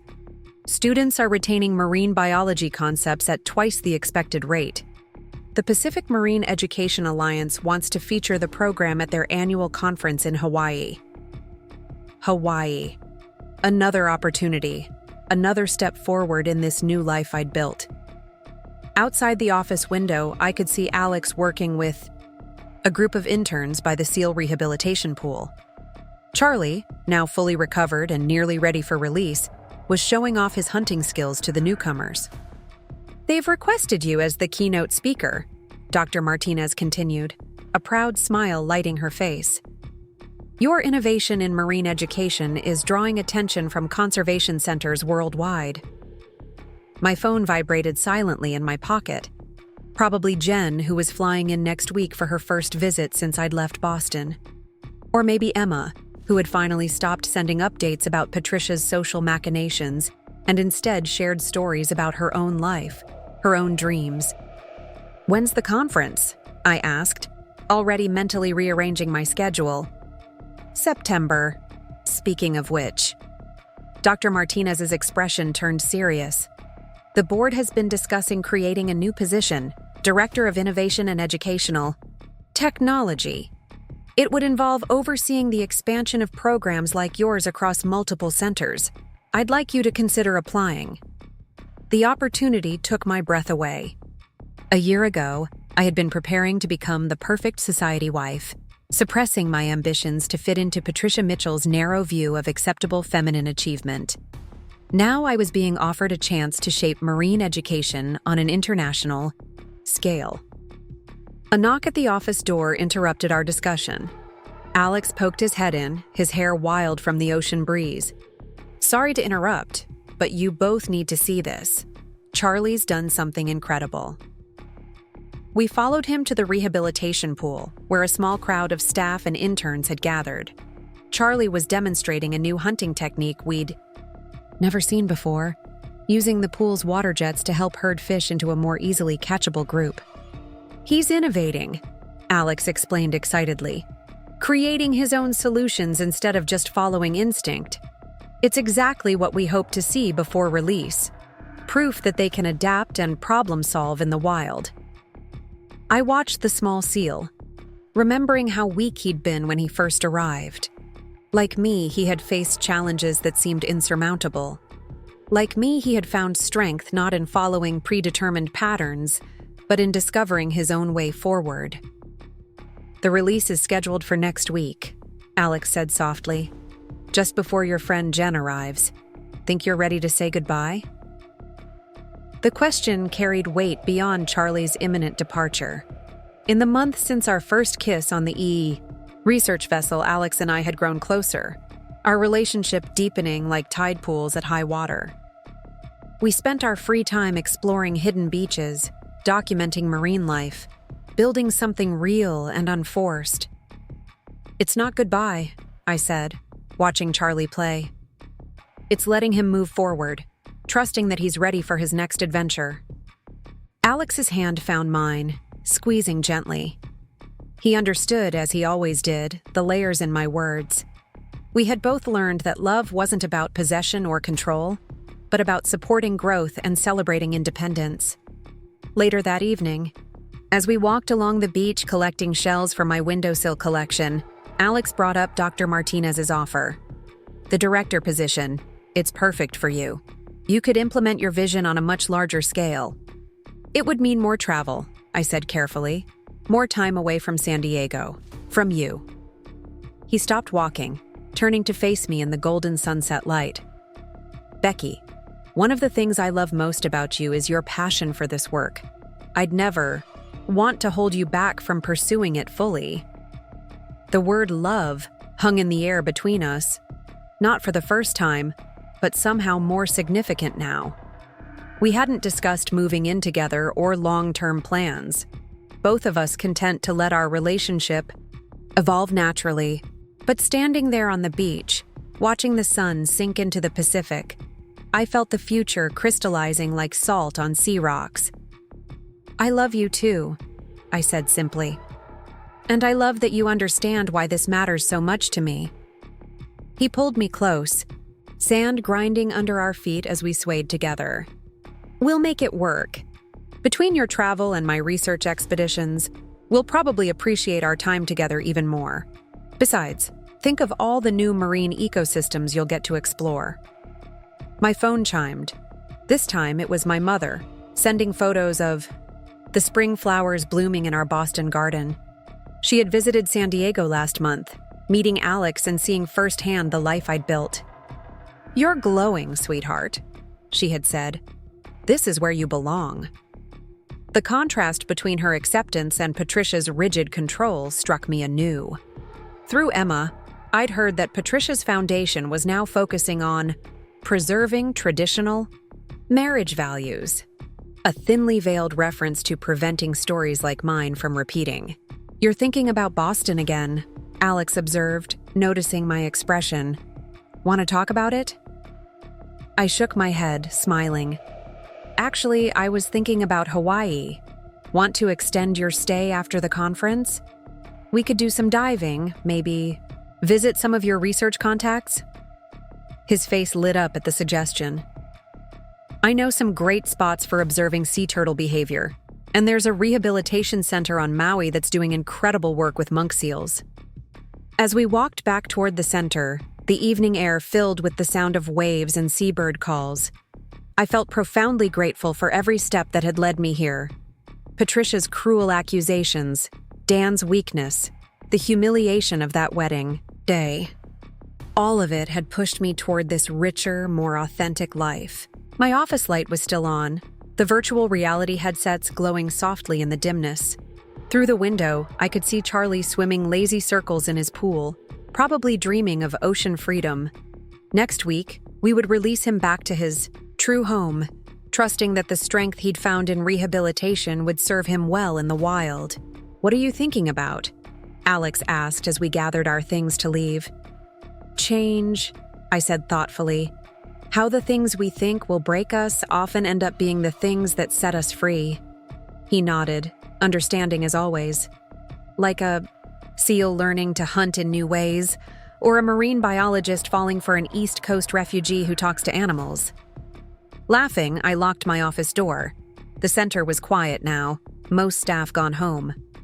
But even after hours, the place hummed with life. Seals in their pools, fish in their tanks, the endless rhythm of pumps circulating seawater through the rehabilitation systems. Dinner, Alex suggested. We could try that new seafood place. By the Cove. Celebrate your keynote speaker invitation and potential promotion. The restaurant was small and unpretentious. Nothing like the formal Boston establishments where I'd once dined with the Mitchells. Our table overlooked the water, where the last colors of sunset painted the waves in purple and gold.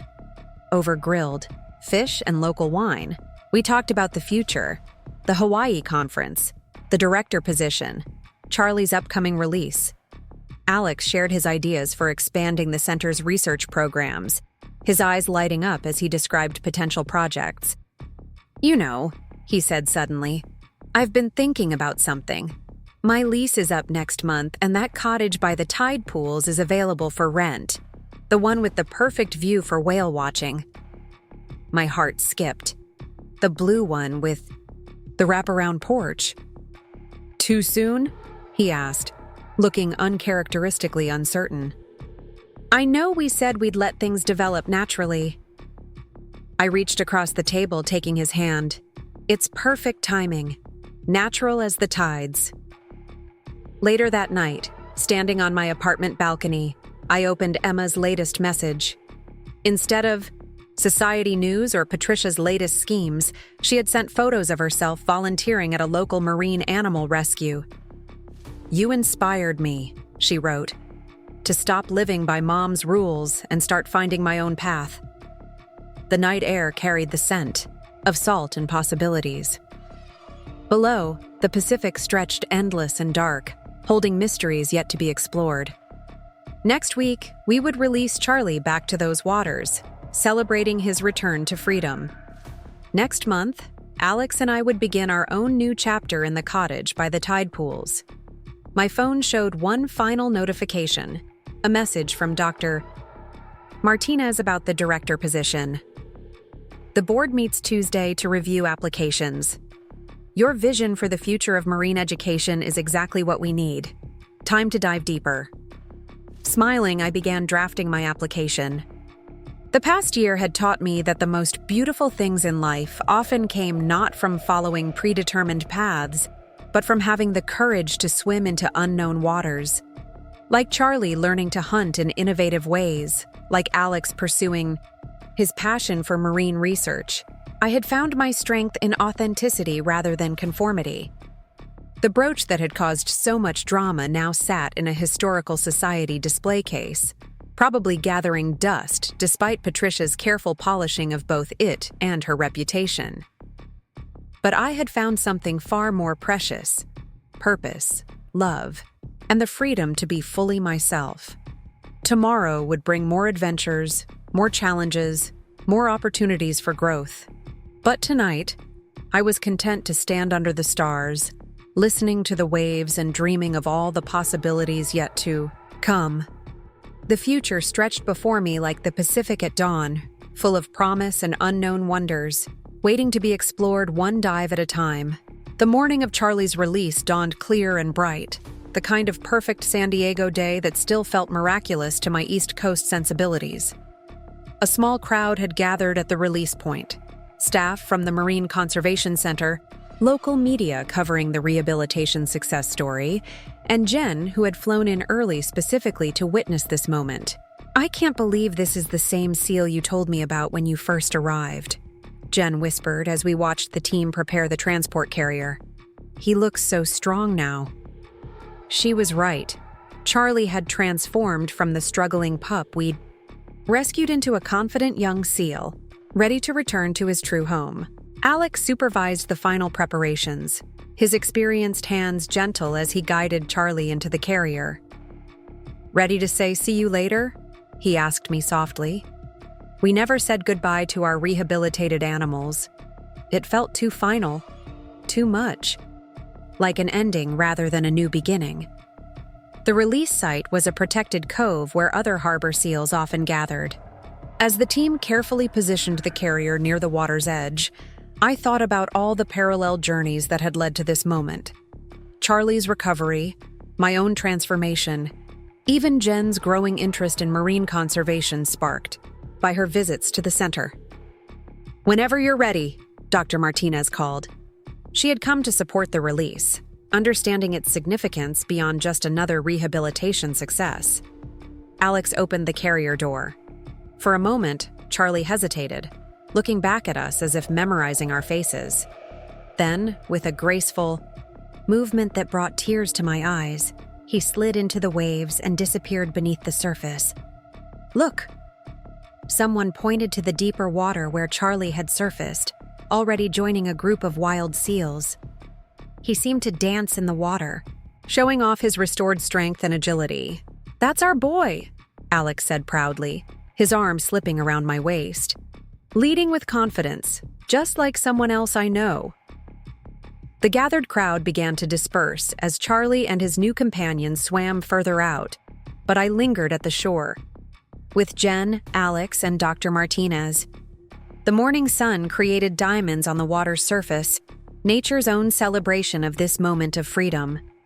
"Speaking of leading with confidence," Dr. Martinez said, "the board reviewed your application for the director position. They're meeting tomorrow to make the final decision, but I wanted you to know, you're the top candidate." Jen squealed, with excitement, hugging me tightly. "Of course she is! Do you know what this girl has accomplished in just 1 year? The virtual reality program alone." A splash from the cove interrupted her, Charlie making one final pass close to shore before heading out to deeper waters. It felt like a sign, a reminder that the best journeys always involved both leaving and becoming.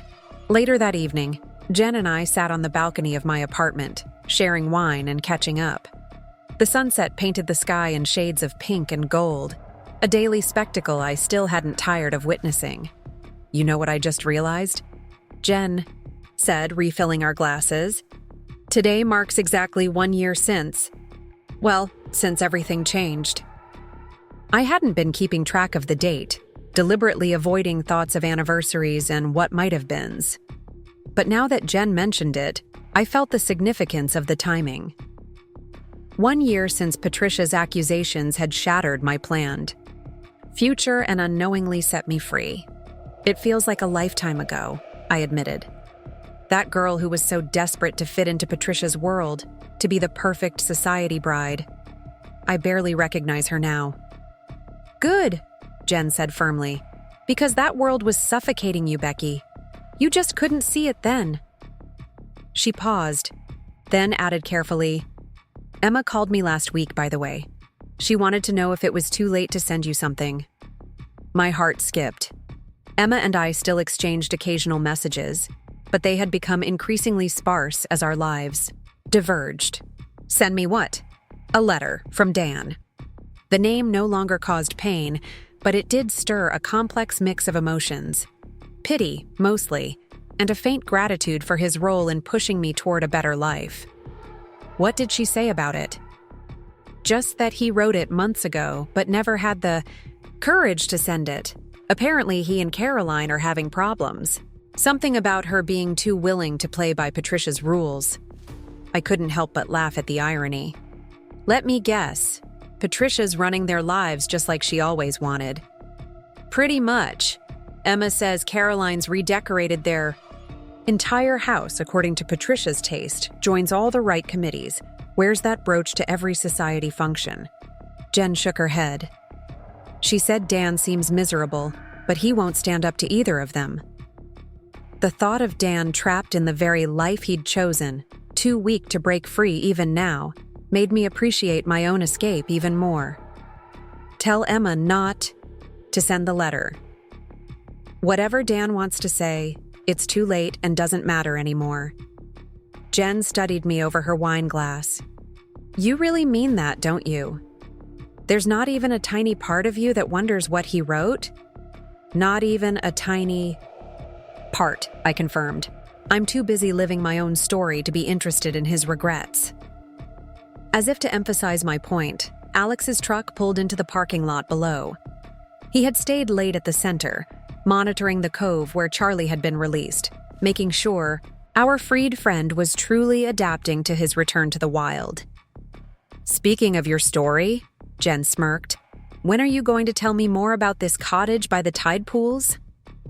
The cottage had been our secret, Alex's and mine, as we planned, our next step together. But Jen was my oldest friend, the one who had stood by me through everything. She deserved to know. "We're moving in next month," I said, unable to keep the excitement from my voice. "It's perfect, Jen. There's a wraparound porch where we can watch the whale migrations and a little cove for night diving and you're completely, absolutely happy," she finished for me. "I can see it in your face, hear it in your voice. This is where you were meant to be." Alex joined us on the balcony, bringing the scent of salt water and fresh air with him. "Charlie's doing great," he reported, already teaching the local seals some of his innovative hunting techniques. "Once a leader, always a leader."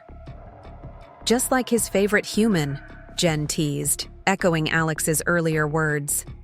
Who, by the way, still hasn't told me about this Hawaii conference she's keynoting. The evening flowed easily, filled with laughter and plans for the future. Jen shared stories about her own recent promotion, about the marine conservation, volunteer work she'd been inspired to start in Boston. Alex talked about his research projects and his ideas for expanding the rehabilitation program. As night fell and the stars emerged, I thought about the letter Emma had mentioned. A year ago, I might have been desperate to read Dan's words, to hear his explanations or apologies. Now they seemed as irrelevant as Patricia's society page appearances or Caroline's careful adherence to traditional values. My phone lit up with a message from Dr. Martinez.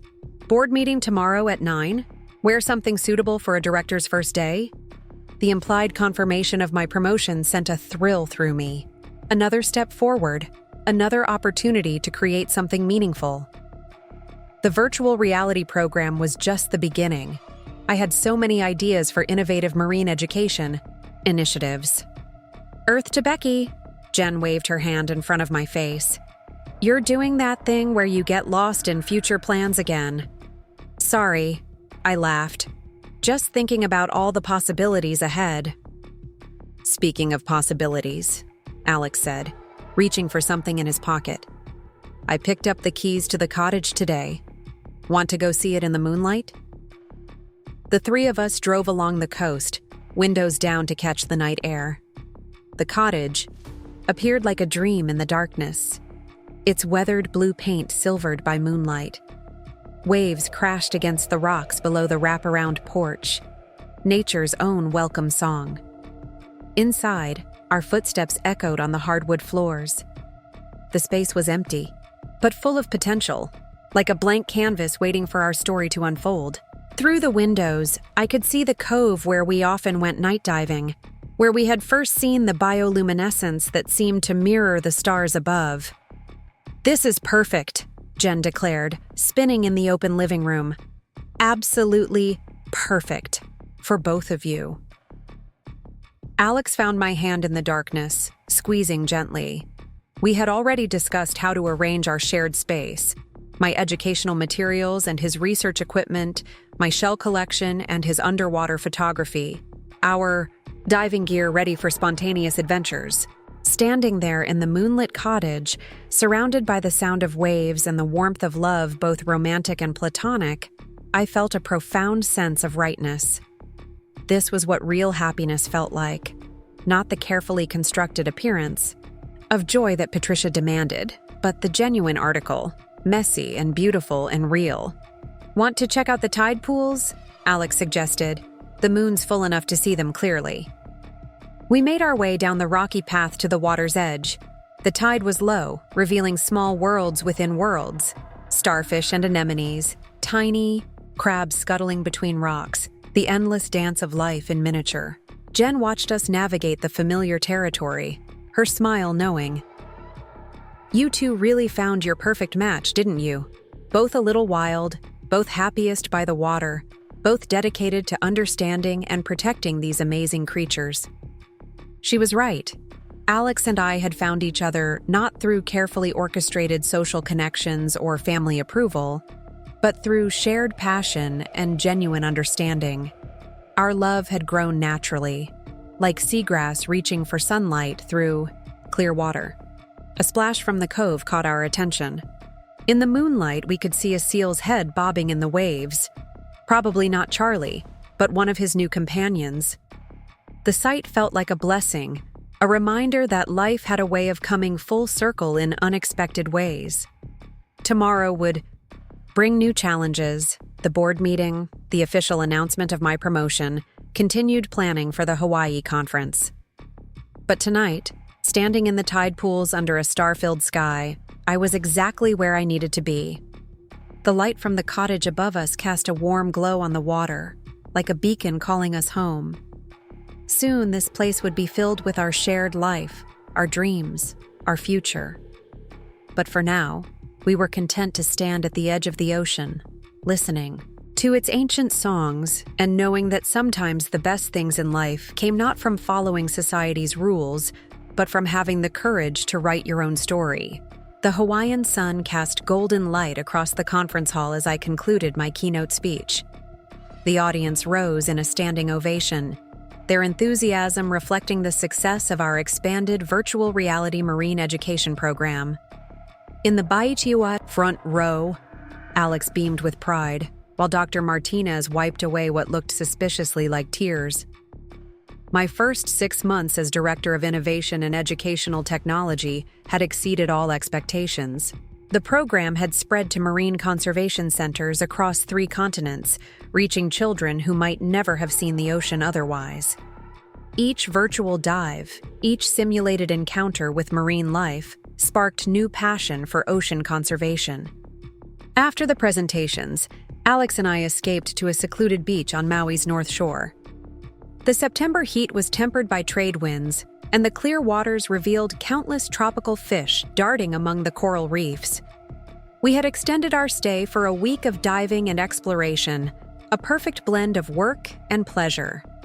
"I have something to show you," Alex said, pulling out his waterproof camera. He scrolled through recent photos until he found what he was looking for: a familiar spotted pattern swimming through kelp forests near our cottage. Charlie made it home. The sight of our released seal, thriving in his natural habitat, brought happy tears to my eyes. The rescue team had spotted him during routine monitoring, now leading a small group of younger seals and teaching them his innovative hunting techniques. "Like you," Alex said softly. He found his place in the world and became a leader. The waves lapped at our feet as we sat on the warm sand, watching spinner dolphins play in the distance. My phone lay forgotten in our beach bag, though I knew there would be messages waiting, updates from the center, congratulations from colleagues, and probably another well-meaning update from Emma about life in Boston. Last week's society. Pages had featured Patricia's latest triumph, the first anniversary gala of her Traditional Values Foundation. The photos showed Caroline wearing the infamous brooch, still playing her role as the perfect Mitchell daughter-in-law. But Emma had hinted at trouble beneath the polished surface, at Dan's growing discontent with his mother's control. "Penny, for your thoughts?" Alex asked, noticing my distant expression. "Just thinking about how life surprises us," I replied, leaning into his warmth. "A year ago, I was trying so hard to be someone else's version of perfect. Now you're changing the world on your own terms," he finished. "Speaking of which," he reached into his dive bag and pulled out a small shell, a rare nautilus we'd found during yesterday's dive. "I thought this might look perfect in your office at the cottage."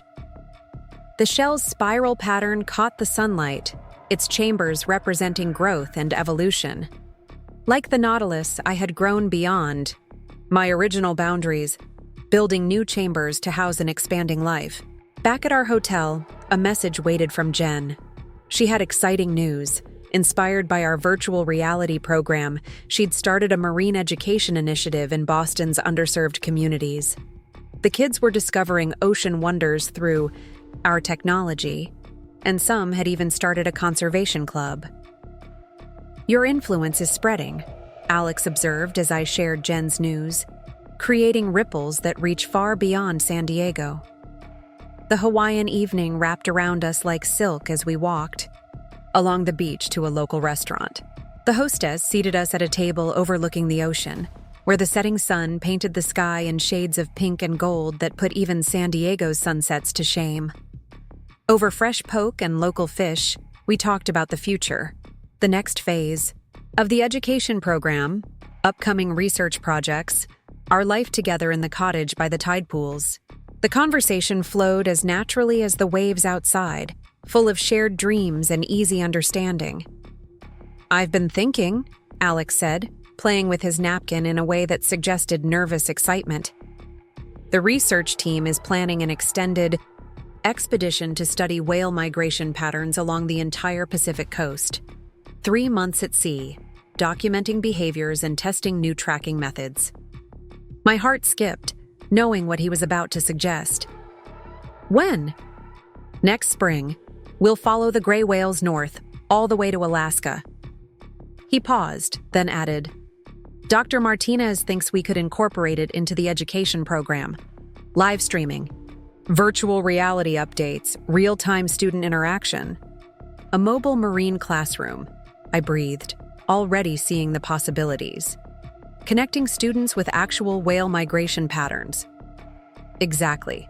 But it would mean 3 months of cramped quarters, unpredictable weather, long days of observation." "Oh, sounds perfect," I interrupted, grinning. "When do we start planning?" His relief was palpable. "You really want to, even with your new position?" "Alex, this is exactly what my position is about. Finding innovative ways to connect people with marine life. Besides," I added softly, "I can't think of anyone I'd rather spend 3 months on a boat with." The truth of those words struck me deeply. A year and a half ago, I had been preparing to spend my life with someone who couldn't even stand up for me against false accusations. Now I had found a partner who supported my dreams, shared my passions, and loved me for exactly who I was. Later that night, unable to sleep, I walked out onto our hotel balcony. The moon created a silver path across the Pacific, and the warm breeze carried the scent of plumeria. My phone showed a missed call from Emma, but I knew her news could wait until morning. Instead, I opened my laptop and began drafting plans for the whale migration project. The possibilities were endless. Students tracking our progress on interactive maps, virtual reality updates from different locations, live feeds of whale behaviors they'd only read about in textbooks. Alex joined me on the balcony, wrapping a light blanket around both our shoulders. "Not tired?" "Too excited," I admitted. Thinking about all the ways we could make this expedition interactive for students. Maybe even set up satellite links with schools at each major stop. He laughed softly, pulling me closer. "This is why I love you, you know. Your mind never stops creating, growing, finding new ways to share your passion."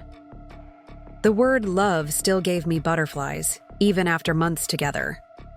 This wasn't the carefully scripted romance I'd once thought I wanted, but something deeper and truer. A partnership built on shared purpose and mutual understanding.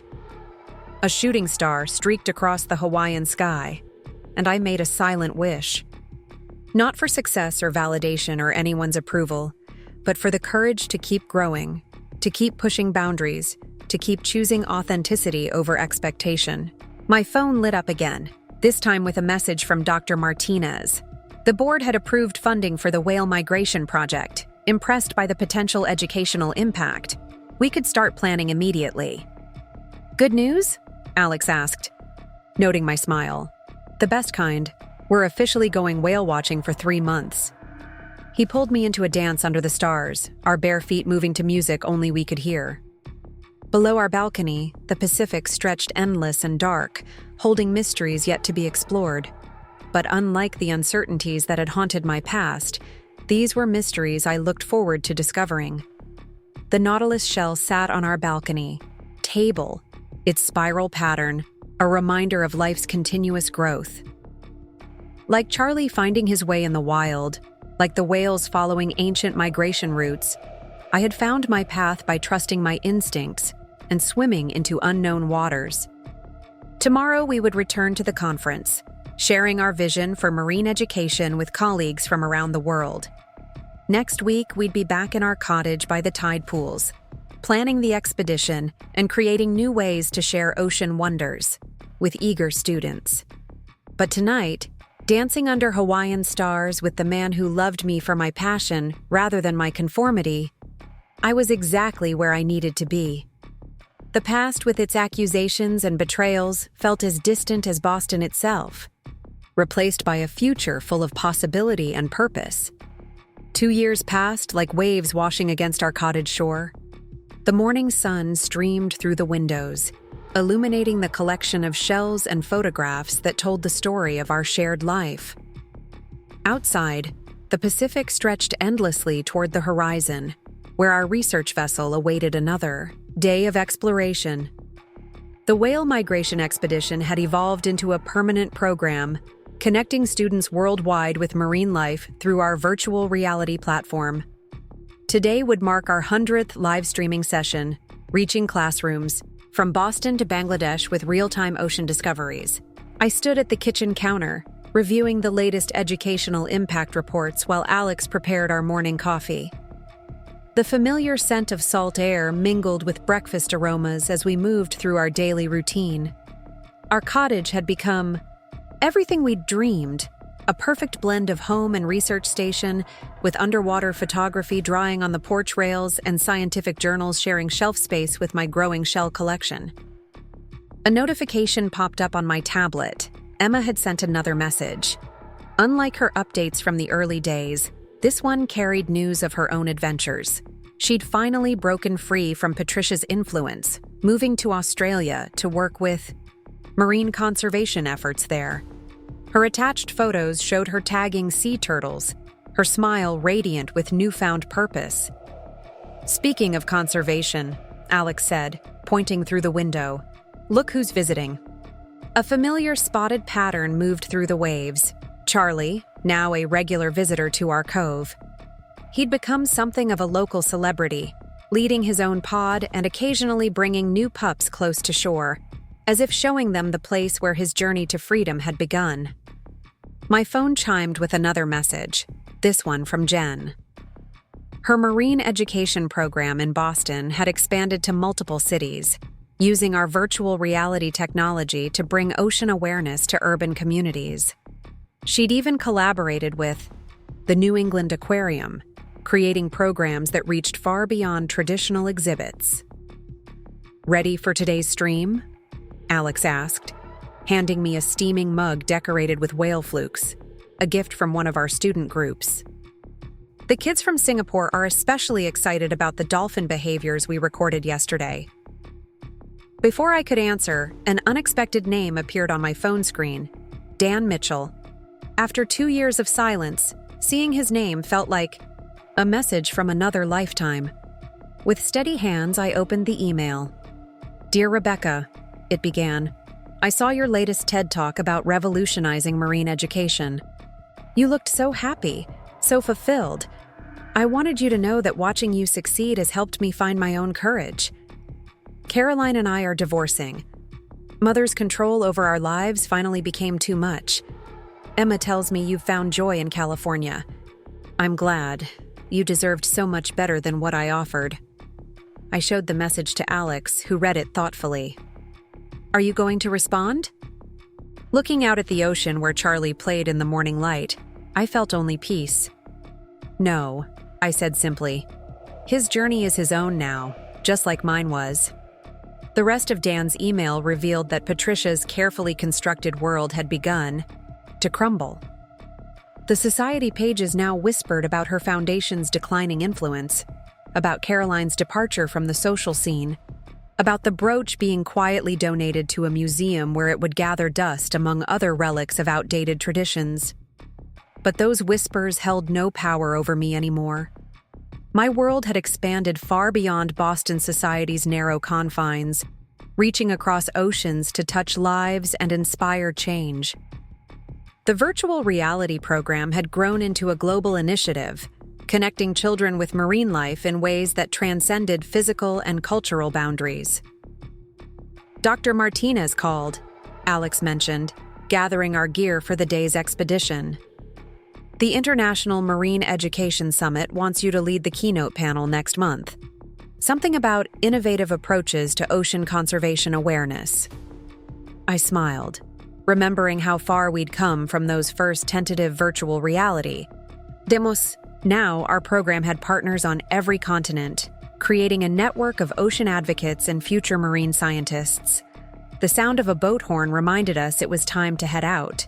Today's live stream would feature a pod of blue whales we'd been tracking, their massive forms gliding through waters that our virtual reality cameras would share with eager students worldwide. As we walked down to the dock, hand in hand, I spotted something unusual in the tide pools. A rare nudibranch, its colors brilliant in the morning sun. Alex was already reaching for his camera, both of us slipping naturally into our roles as scientists and educators. Perfect timing, he said, setting up the shot. We can include this in today's stream. The kids love discovering new species with us. Our research vessel, modernized with the latest educational technology, waited patiently in the harbor. From its deck, we could see Charlie leading his pod out to deeper waters, his confidence a reminder of how far we'd all come. Just before we boarded, Alex pulled me close. "Happy anniversary," he whispered. I blinked in surprise. "It's not our anniversary." "Not of us," he clarified with a grin. "Of the day you chose yourself. The day you walked away from a life that was too small for your spirit." The significance of the date hadn't occurred to me. That morning at Fairview Manor felt like a story from someone else's life, a crucial turning point that had led me to this expansive, joy-filled existence. As if celebrating with us, a whale breached in the distance, its massive form silhouetted against the rising sun. Soon, we would be out there, sharing the ocean's wonders with students around the globe, continuing the work that had become our shared passion. The research team was already aboard, preparing for another day of discovery. Among them were interns who had come through our educational program, young minds inspired by virtual encounters with marine life to pursue their own ocean adventures. Before casting off, I took one last look at our cottage on the shore. The wraparound porch held memories of countless sunsets and scientific discussions, of quiet moments and profound discoveries. The tide pools below had become our laboratory, our classroom, our connection to the endless cycle of marine life. My phone held one final message, a photo from Emma of her latest conservation project.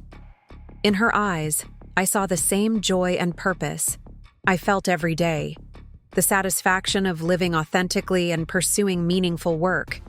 The vessel's engine hummed to life as Alex took his position at the helm. Around us, the Pacific stretched infinite and inviting, its waters holding mysteries we were still eager to explore.